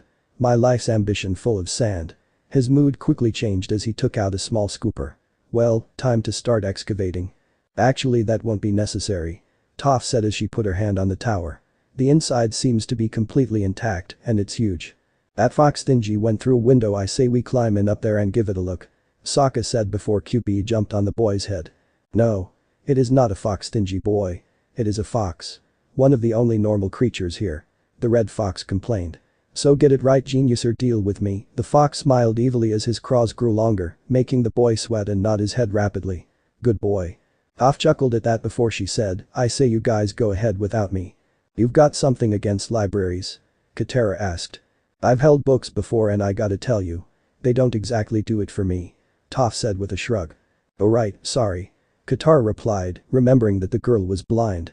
Let me know if they got something you can listen to. Toph smirked. I am going in. Naruto said, what are you going to do, QB? Let's see, stay out here and be roast like a chicken or go inside where it is cool. Ugh, tough choice, but I am going to go in, you fool. QB said. Should have expected that. Naruto replied with a deadpan expression. Toph, you going to be alright out here with just Appa? He asked while Long was reassuring his large friend. Yeah, I'll be fine. Go find that weird scroll of yours. Toph said, waving him off with a smirk. She was annoyed that he was worrying about her, but she was also touched. Okay then. Naruto said as he followed the other in via while walking up the tower. Arano Sabaku watched this all at a distance with narrowed eyes. What are you doing? You should have just let me kill them. Quaked the voice of Shukaku in his mini form. Once they landed in this world, they were no longer one, and Shukaku lost most of his power. That and no one could take him seriously with his new voice. Mother, please be patient. Gaara stated. I will take them on when I feel ready. Ugh. Shukaku screamed as he jumped on Gaara's head. Come on, man. Oh. It is breathtaking. The spirits paid no expense when designing this place. Look at those beautiful buttresses. That made the boys giggle like little kids. What's funny? Nothing. Aang amended. We just like architecture. As do I. Zay stated as he looked around in wonder. Still funny though. Naruto whispered with a smirk. Sokka, who heard him, agreed. When they finally got onto a landing, Professor Zay began to gush. My word. The exquisite mosaic handiwork of this tile rendered avian. He trailed off when he noticed everyone looking at him funny. Not understanding a word he was saying. Nice owl. Then they heard the noise of wings flapping, so they decided to hide behind a few pillars. What came was a giant black owl with a white face that was looking around for them. I know you're back there. Professor Zay, all smiles, walked out from behind the pillar and right up to the giant owl. Hello. I am Professor Zay, head of anthropology at Ba Sing Se University. The owl looked at him for a second before saying, you should leave the way you came, unless you want to be stuffed head of anthropology. That made the guy clutch his neck in fear. Are you the spirit who brought this library to the physical world? Sokka said as they came out of Ding, hoping to change the subject before it got worse. Indeed. The owl stated. I am Wang Shai Tong, he who knows 10,000 things, and you are obviously humans, which by the way are no longer permitted in my study. What do you have against humans? Aang asked. Seems to be a lot with the way he said the word. Naruto replied with his arms crossed and his hat on his back. He still had the noticeably smaller ice bowl on his head though. HMPH. Human only bother learn thing to get the edge on other humans. Like that firebending who came to this place a few years ago, looking to destroy his enemy. Explained Wang before got in Sokka's face and asked, so, who are you looking to destroy? What? No destroying. We're not into that. Sokka lied while waving his arms with a freaked out expression. Then why have you come here? Asked the owl spirit. Knowledge for knowledge's sake. If you're going to lie to an all-knowing spirit being, you should at least put some effort into it. The spirit deadpanned. I'm not lying. Sokka said quickly, I am here with the Avatar and he is the bridge between our worlds, he'll vouch for me. The teen said quickly while bringing said boy in front of him. Yeah, I'll vouch. Aang said nervously. We will not abuse the knowledge in your library, good spirit. You have my word. Very well. I will let you peruse my vast collection, but one condition. To prove your worth as scholars, you have to contribute some worthwhile knowledge. The owl spirit declared. Professor Zay went first as he presented a large tome to the owl. Please accept this tome as a donation to your library. First edition, very nice. The owl said crisply as he took it with his wing. Katara decided to go next. I have an authentic waterbending scroll. Ooh, these illustrations are quite stylish. The owl stated as he took it. Uh-oh. I know. Aang thought before he busted out his wanted poster. I suppose that counts. It was Naruto's turn next as he walked up to the owl. Okay, how about this little thing from the old world? A scroll on chakra control exercises. The owl stared at the boy before saying. A gift from the old world from the child of prophecy himself, I am flattered. I will make use of this. What? How did you know that? Naruto asked. I'm all-knowing, remember? Oh right. Naruto said sheepishly. Boy, Wong, do I need to give you anything? I am not human. QB said as he popped out Naruto's hair. QB no Kitsune, it has been a while. The owl stated with some mirth. Enjoy your imprisonment. With my knowledge of seals it should have been. Nerd. QB shouted, getting a chuckle from Naruto and Sokka. Come on man. I know what happened and I know seals. The great owl sighed. Still the same no matter the size. No, I do not need any knowledge from you. I doubt you would be able to anyway. Sokka walked up to the owl as Naruto restrained QB as the mini fox tried to attack Wong. Oh great spirit, check this out. He said as he created a knot from string. Ta-da. The owl just stared at him. It's a special knot that counts as knowledge. You're not very bright, are you? Just like QB Wong asked as he took the knot while Sokka and QB's eyebrows twitched at the jab. Enjoy the library. The owl said as he flew off. Sokka glared at the retreating form of the spirit and whispered. Bright enough to fool you. QB growled as he yelled at the retreating owl, never compare me to a human. Especially this one. QB, just give it a rest. Naruto deadpanned with a sigh. Ugh. One day I'll get that bastard. QB growled. So, you like flying? Toph asked her giant bison companion. There was not much else to do while she waited. The bison just scratched its face. Of course I am more comfortable on the ground where I can see. Well I don't see the way you do. I feel the vibrations with my feet, but this sand is so loose and shifty that it makes everything look fuzzy. Roar. Hey. Not that there is anything wrong with fuzzy. Toph amended. She stayed quiet until she started talking about her adventures as a kid with Naruto. Appa had no choice but to sit and listen, and even he could tell that the girl felt something for the boy. Only problem was that he was an animal, so he called not help her much. The gang was currently searching the bookcases for information. Sokka would stuff anything of use into his bag. On was siding against one of the bookcases looking at pictures. Hey, look at these weird lion turtle things. He said as he held up the picture for them to see. Hey, I've seen weirder. Sokka said as he took an book and stuffed it in his bag before walking away. Ong, did you know that you were left-handed in another life?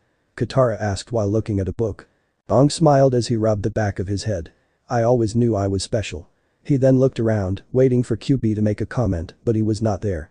Hey, where are Naruto and QB? I am not sure. Katara said thoughtfully, they might be looking for that final scroll Professor A was talking about. Sokka was only half listening as he wandered around. He soon came upon a lone pedestal with a burnt piece of paper on it. The darkest day in Fire Nation history. It's got a date at the top, but it doesn't say anything else. He said, mostly to himself as he cracked it open and took it before running off. Sokka, where are you going? Ong asked, clueless to what was going on in the boy's head. I want to know what happened to the Fire Nation on their darkest day. He said. This could be promising, let's find Naruto and go see. As soon as he said that, they heard a loud crash followed by the QB's laugh. A few minutes before. Where would very old world things be located? Naruto asked himself as he searched around. Who knows where that flying windbag put the damn thing? QB growled. But knowing him, he does not like war, and since that knowledge is from your time and it is full of war, he probably would put it where most would think not to look. Where most would not look. Naruto thought aloud. He stopped at a bookshelf, and his eyes widened when he saw the Konoha symbol on the back of some of the books. There were books with clan symbols on them as well. Naruto instantly located an Uzumaki book and a Hyuga book, along with some other random ones too read while they were flying. Taking both out and putting them in his bag for later, he never noticed a lone loose page fall from the bookcase, but the QB did and said nothing. So when Naruto stepped on it, he slipped and fell. He tried to latch on the bookcase for support, but since there were not a lot of books, and he weighed more, it came crashing down. Ha! You are such a klutz. QB laughed. What happened here? Katara asked in worry as A and the others saw the mess. Oh, Naruto just slipped and fell on a loose page, taking everything down with him. QB said with a straight face. Ugh. That was not fun. Naruto muttered before his eyes widened and he cleared away some of the books to see a strange safe. Okay. Never thought a place like this would be in here. Ha. I was right. QB roared in victory. See that Wong. I am smart. While the QB was gloating, that lone piece of paper that Naruto slipped on and seemed to have flown up when he did, floated down onto the safe. The moment it did, it began to glow. Naruto saw the old village symbols on it, all 5 of them, along with very intricate seals connection them. There was a flash of light, making them all shield their eyes. When it dissipated, they saw that the door was gone. Naruto looked inside and found a large scroll inside, about the size of the Forbidden Scroll. "That is one big scroll." Aang replied with wide eyes. "Yeah." Naruto said as he tried to open it, but to no avail. Frowning in thought, he decided to add chakra to it, but that only made it shrink in size to that of a normal scroll, making Sokka laugh a bit at that. Naruto scowled before he stowed it in his bag. He even took that odd piece of paper that unlocked the safe door, he was not sure why, but he did. "Well, have you guys found anything?" "Yes, we came to get you," Sokka said. "I wanna know what happened to the Fire Nation on their darkest day." With that they took off to where the info would be, but when they got there, the place was all burnt out. "Well, now we know why Wong mentioned there was a firebender here before," QB said with wide eyes. "That person must have been pissed that A destroyed everything on the Fire Nation," Naruto commented. "That's so unfair." Sokka screamed as he fell to his knees. "Just when I think I am one step ahead of the Fire Nation, it turns out they beat us here a long time ago. I need to know what happened that day." It made them turn around to find a gray fox staring at them. QB rose a furry eyebrow but chose to stay quiet. "Hello?" Sokka said nervously. "Little weird fox guy." "Sokka. Sorry." Sokka apologized as the fox pointed its body in a direction. "Seems it is trying to assist you." Professor's air reasoned. Sure. I guess I'll follow you." Sokka said before they all followed the gray fox to a large circular room with a strange dial in the middle and a fake sky above. "This room is a true marvel. A mechanical wonder." Zay gushed as he looked around in awe. "It's a planetarium that shows the heavens moving." This beautiful, but how is this supposed to help us?" asked Sokka. "It might show you what a certain day was like," Naruto commented. "Question is, how would one do it?" "Is that an open-ended question?" QB asked with a sly look. "Oh, shut up," Naruto said. "Maybe these dial represent dates and times," Katara suggested as she looked at the odd device in the middle of the room. "Sokka, try entering that date from the parchment you took." "SHH. Katara. Now in front of the fox he is with the owl." Sokka whispered and Fox whimpered at that. QB grinned. "So you do have a brain. We foxes are known to be tricksters." But he was ignored as Sokka and the others put in the date. It revealed that day to be a solar eclipse. "It's literally the darkest day in Fire Nation history." Sokka shouted. "Now I get it. Something awful happened that day, I don't know what, but I do know why. Firebenders lose their firebending on a solar eclipse," he said excited as he shook Aang, making the boy dizzy. "Sorry. That makes sense. I mean, think of what the lunar eclipse at the North Pole did to the waterbenders." "What did you expect?" Naruto said, "You're complete opposites." "Right. This is huge," Katara said. The fox whined. "Fine, you earned it," Sokka said as she tossed a piece of meat at the fox. "We've got to get to this information to the Earth King at Ba Sing Se. We wait for the next eclipse, when invade the Fire Nation when they are totally helpless. The Fire Lord is going down." "Sounds like a plan to me." "Sounds like fun," Naruto said before a shadow was cast over him and others looked scared. "There is a giant angry owl behind me, isn't there?" They gave him a nod. "Just great. I can't believe those two morons went back to that planetarium thing. Well, we have to keep that nerdy owl busy," QB complained. Naruto scowled. "Shut up, Fox. They wanted to see when the next solar eclipse was so that we have the better advantage in this war," Naruto said as they ran with Katara and Momo. "Yeah, but you are forgetting one important detail," the fox said seriously. "Oh, and what is that?" Naruto asked.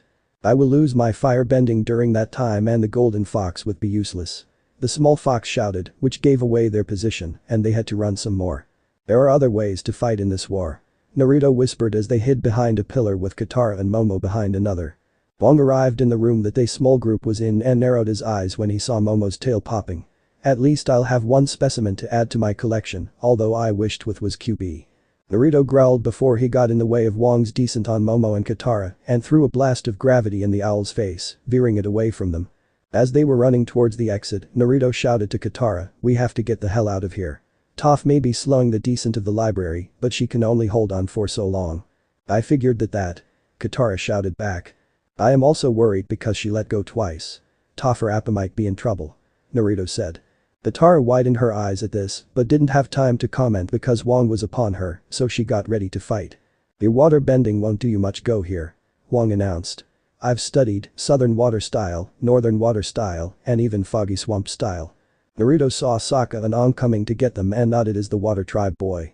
The blonde sent a blast of gravity at the owl, sending him up a few feet before Sokka came down and bashed the owl's head with his club-like blade. That's Naruto and Sokka's style. Learn it. Naruto chuckled before saying. Come on. We have to get out of this place. The blonde then jumped high in the air thanks to his chakra and gravity bending. Wait. Professor. Let's go. Sokka shouted. Professor A, who had been near a few bookshelves, reading some tomes, looked up and smiled. I am not leaving, I can't.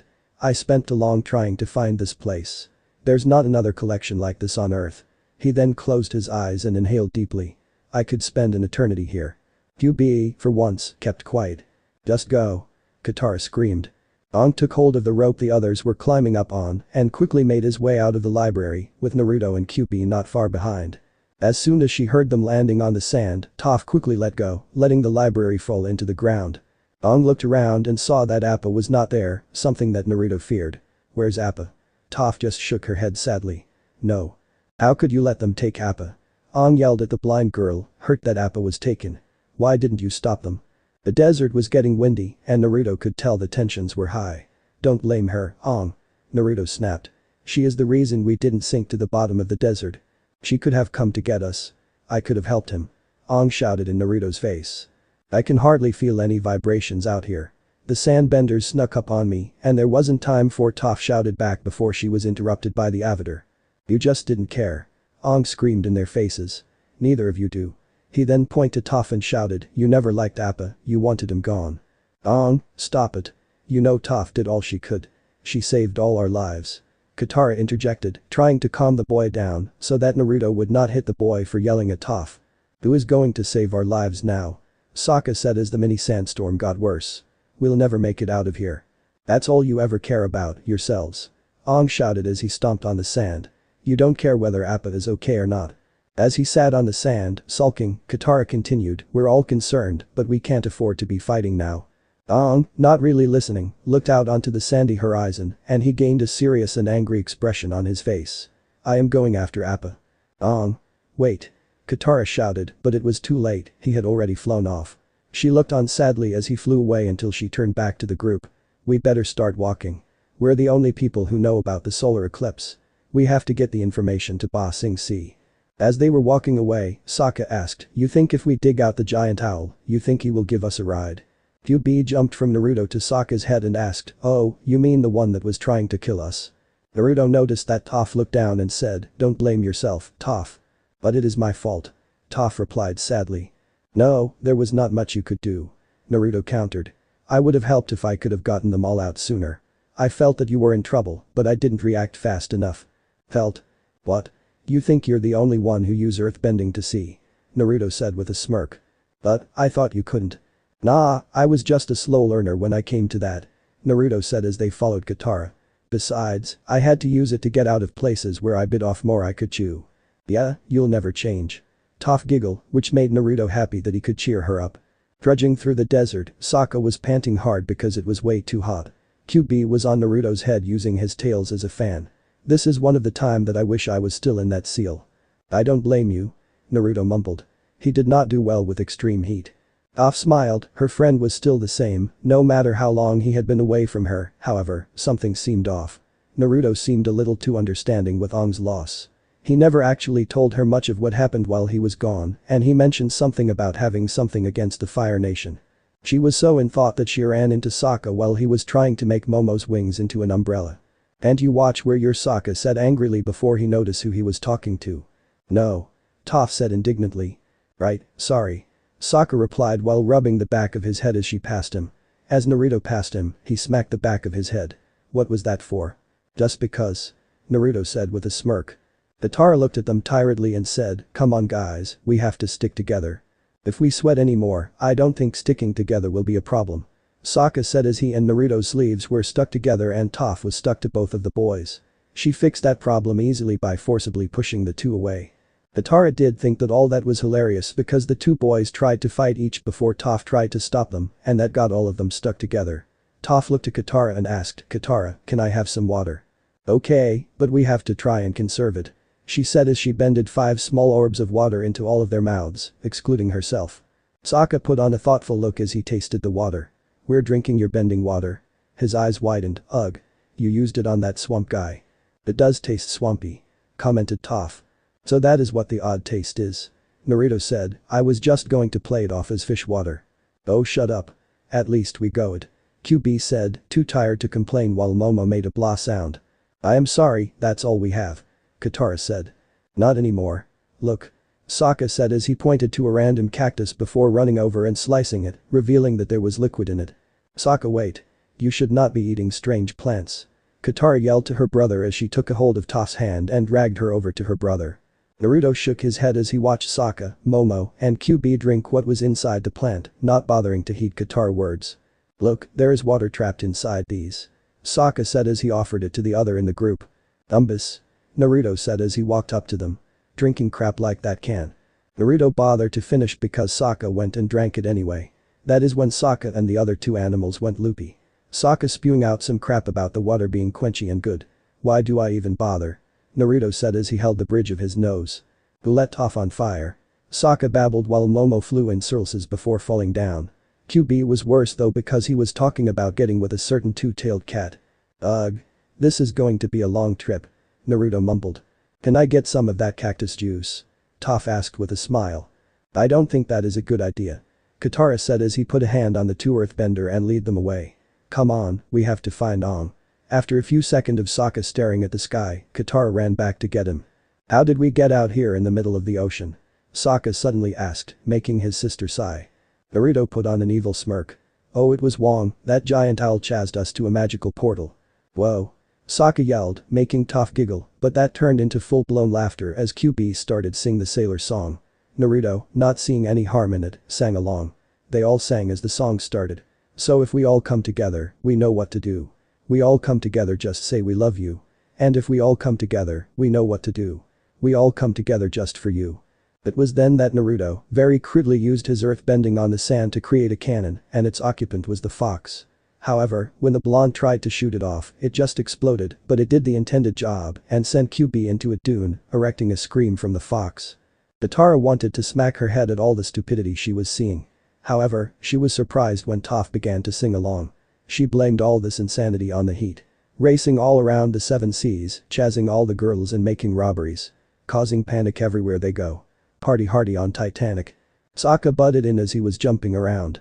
Sailing, jumping off the railing. He took another random cactus and drank the liquid. Drinking, till the ship is sinking. Both the boys jumped in, gambling, stealing, lots of sex appealing.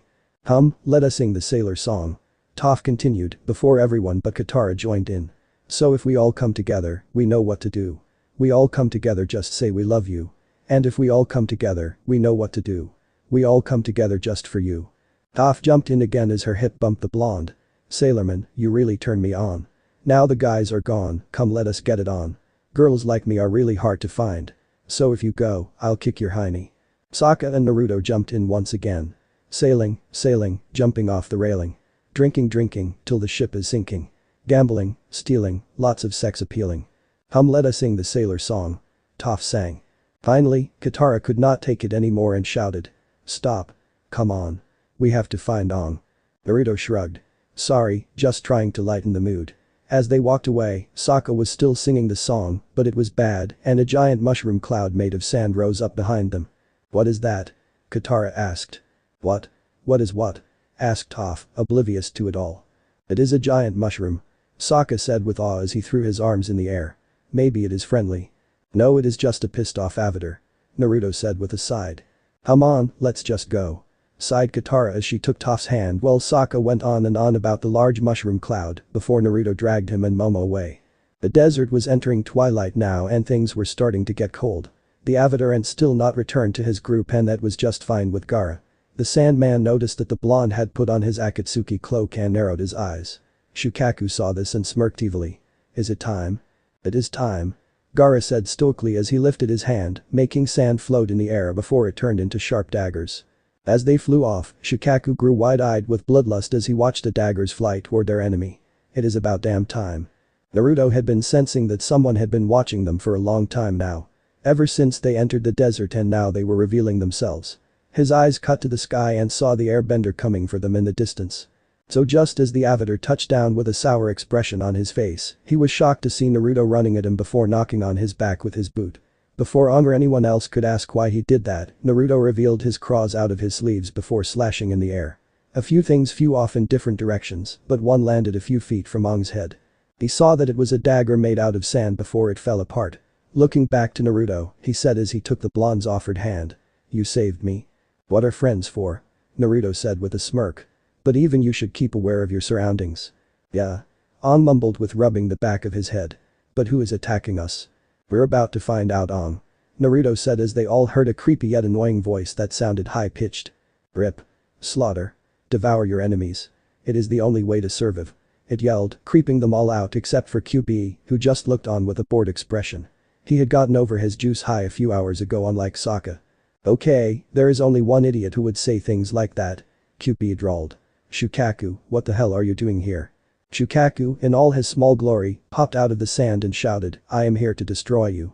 "Oh, and how do you suppose to do that? You were always the weakest of the 9, and now that we are in this time, our power is diminished by a lot," QB said. "Oh, I am not alone.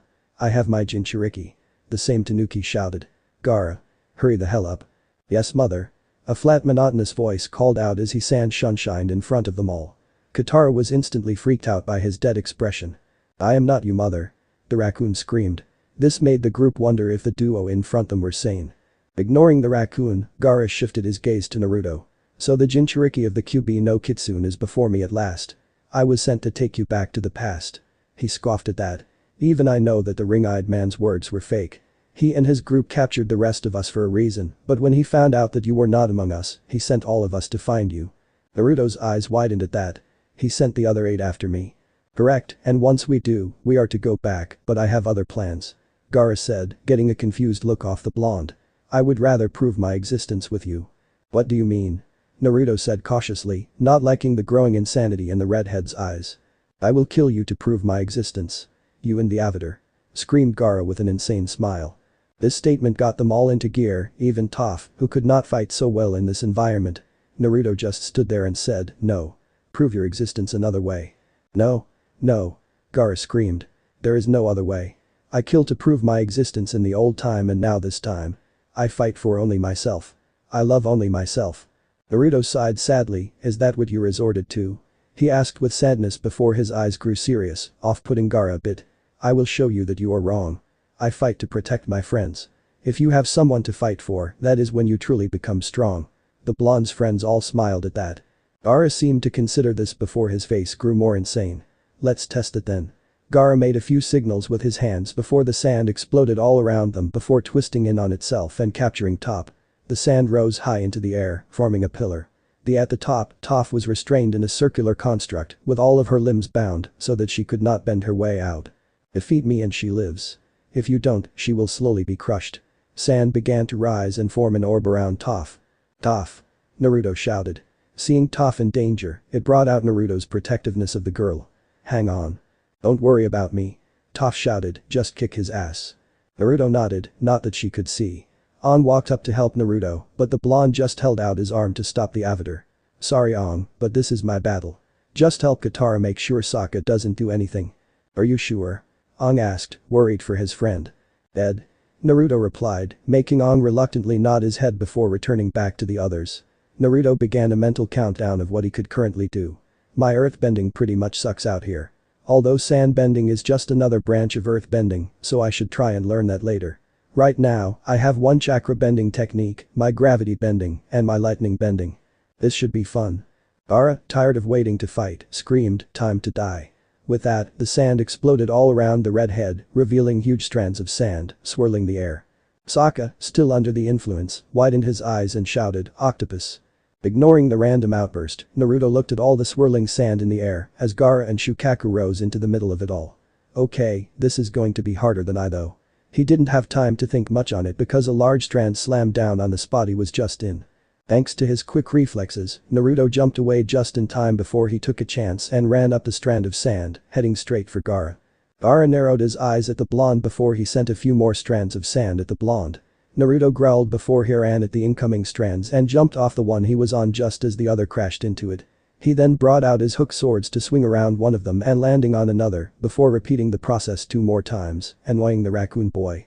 Toph could not see anything like her friends, but this structure she was in let her see what she was in. The sand was solid enough that it let her seize. Her range was widened as well, since this structure was connected under all the sand to the structure Naruto was in. So she was able to see her longtime friend fight for her. For some reason, she could barely see Aang and the others.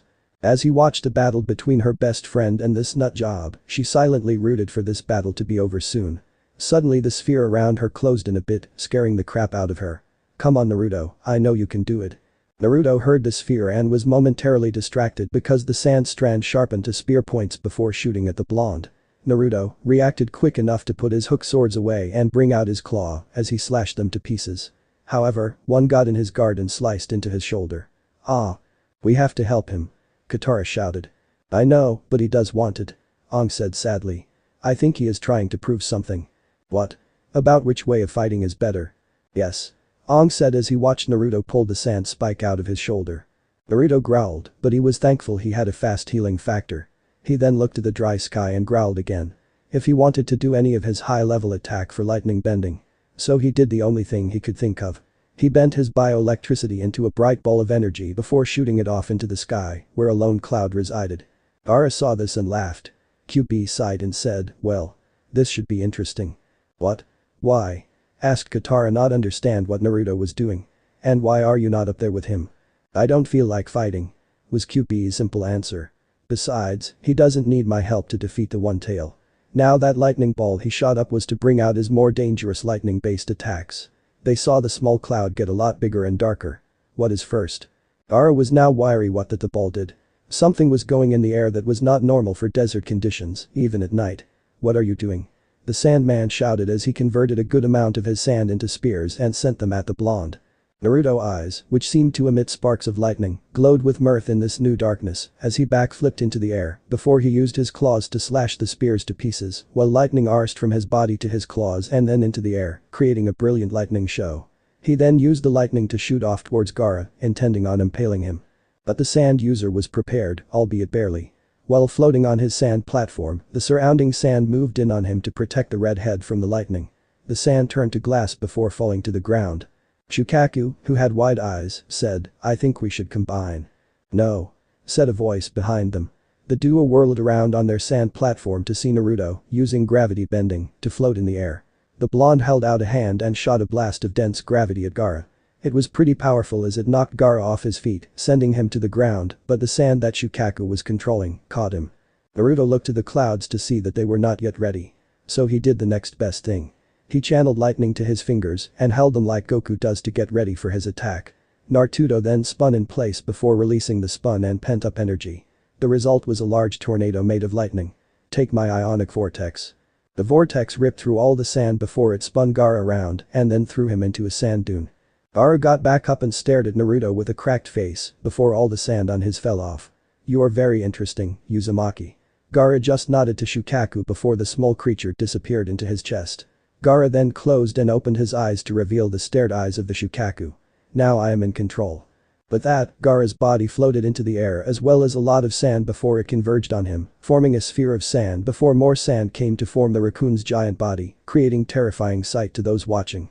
Naruto glared heatedly. This is not what he wanted.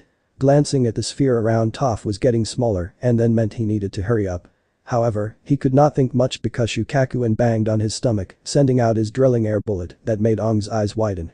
Naruto glared at it before he brought his hand down in a chopping motion, sending condensed gravity at the air bolt to slice it in half, sending each piece to his side. However, the wave kept on traveling and sliced off the sand head of Shukaku. "Okay. Now I am mad." A voice rang out before the head reconstructed itself. The face smirked before saying, "I will enjoy killing you." He shouted before shooting off 5 more of those drilling air bullets, but Naruto used gravity bending to jump high in the air and keep on climbing to dodge the attacks. Naruto saw that the clouds were ready, so he let them loose. The group's eyes widened as lightning begun to dance violently across the sky. "Ooh-oh. Shiny lights." Sokka randomly shouted. "You dare to kill me and kill my friends." Naruto's voice rang out. "I cannot allow this." Naruto looked up at all the lightning and smirked. "All this power that bring this lightning down from the heaven and I am just directing it." Began with a roar of thunder. The blonde shot a bolt of lightning to the clouds, which brought down a large Chinese-style dragon that circled the sand demon before rising back into the clouds and gave the sand demon a menacing glare. Mother Fu Shukaku screamed out before he was cut off by a large roar, and everything around Shukaku went up in a brilliant flash. The gang had to cover their eyes because it was too bright for them. They did notice that a construct holding Toph began to fall apart. Using quick thinking, Aang used his airbending skills to bring Toph safely to them. They were surprised that Toph had tears in her eyes, but they said nothing. "Is he okay?" Toph weakly asked. "Yeah, I think so," Katara said. He used some huge lightning attack to bring the guy down. However, when the dust cleared, they gasped at the new sight in front of them. The land had gone from sand to glass, and most of Shukaku's sand body was glass as well. The only thing that was not fully glass was the sphere that held Gaara's body. The sphere was singed and cracked all over, and Gaara pushed a piece off so that he could get out. If one looked close enough, Gaara had two different eyes. His own and Shukaku's. He suddenly looked up and saw Naruto coming for him. "I win." When Naruto shouted that, he sucker punched Gaara, forcing Shukaku out of Gaara. They landed a few feet away on the glass painfully. Gaara looked up when he heard tapping and saw Naruto slowly walking towards him. "No. No. Get away. My existence will not be erased." Naruto looked tiredly at his red-haired opponent. That attack Kirin was usually a widespread attack that used against the Fire Nation when he could not use his golden fox form. It usually drained a lot out of him and usually killed Fire Nation soldiers, so they could not get word out that he used lightning. So it was extra straining to keep all that power to one spot and not let it get to his friends, especially Toph. "Shut up," Naruto said weakly. "I am not going to kill you. I just proved that my way is better. I know the pain you went through, all Jinchuriki know that pain. I choose to go my way and you yours." "I see." Gaara said after a minute with calm and dead voice. "Yet I have no one to protect. You have me, I am willing to be your friend. And the fact that you still have family back in the past helps as well," Naruto replied. "When you get well enough, look for the ruins of your village and you will see what I mean. After that, come look for me and the others. I am sure the other would like to screw over the ring-eyed man as well." "Very well." Gaara replied before he fell asleep, glad that his demon was not in him anymore. Naruto sighed as he trudged back over to his group and said, "Well, that was tiring. I'll say." Aang shouted. "That last attack was insane. Such pretty lights." Sokka said with a goofy smile. "You are a real powerful bender." Katara was put off by that, remembering the fortune teller's words. "Yeah. It was amazing." "I am glad," Naruto said with a tired smile. "If Toph okay?" "Of course I am." Toph shouted as she gave him a big huge, which he returned forcefully. Katara smiled at that, but she said, "Come on, we still have to get out of here," she said before she took Toph's hand and made the others do the same as they made their way through the desert, even though they were all tired. So this part ends here. Alright, that's it for today's video guys. Let me know in the comments section how was the story, and also don't forget to like, share and subscribe. I will meet you in another video. Bye bye.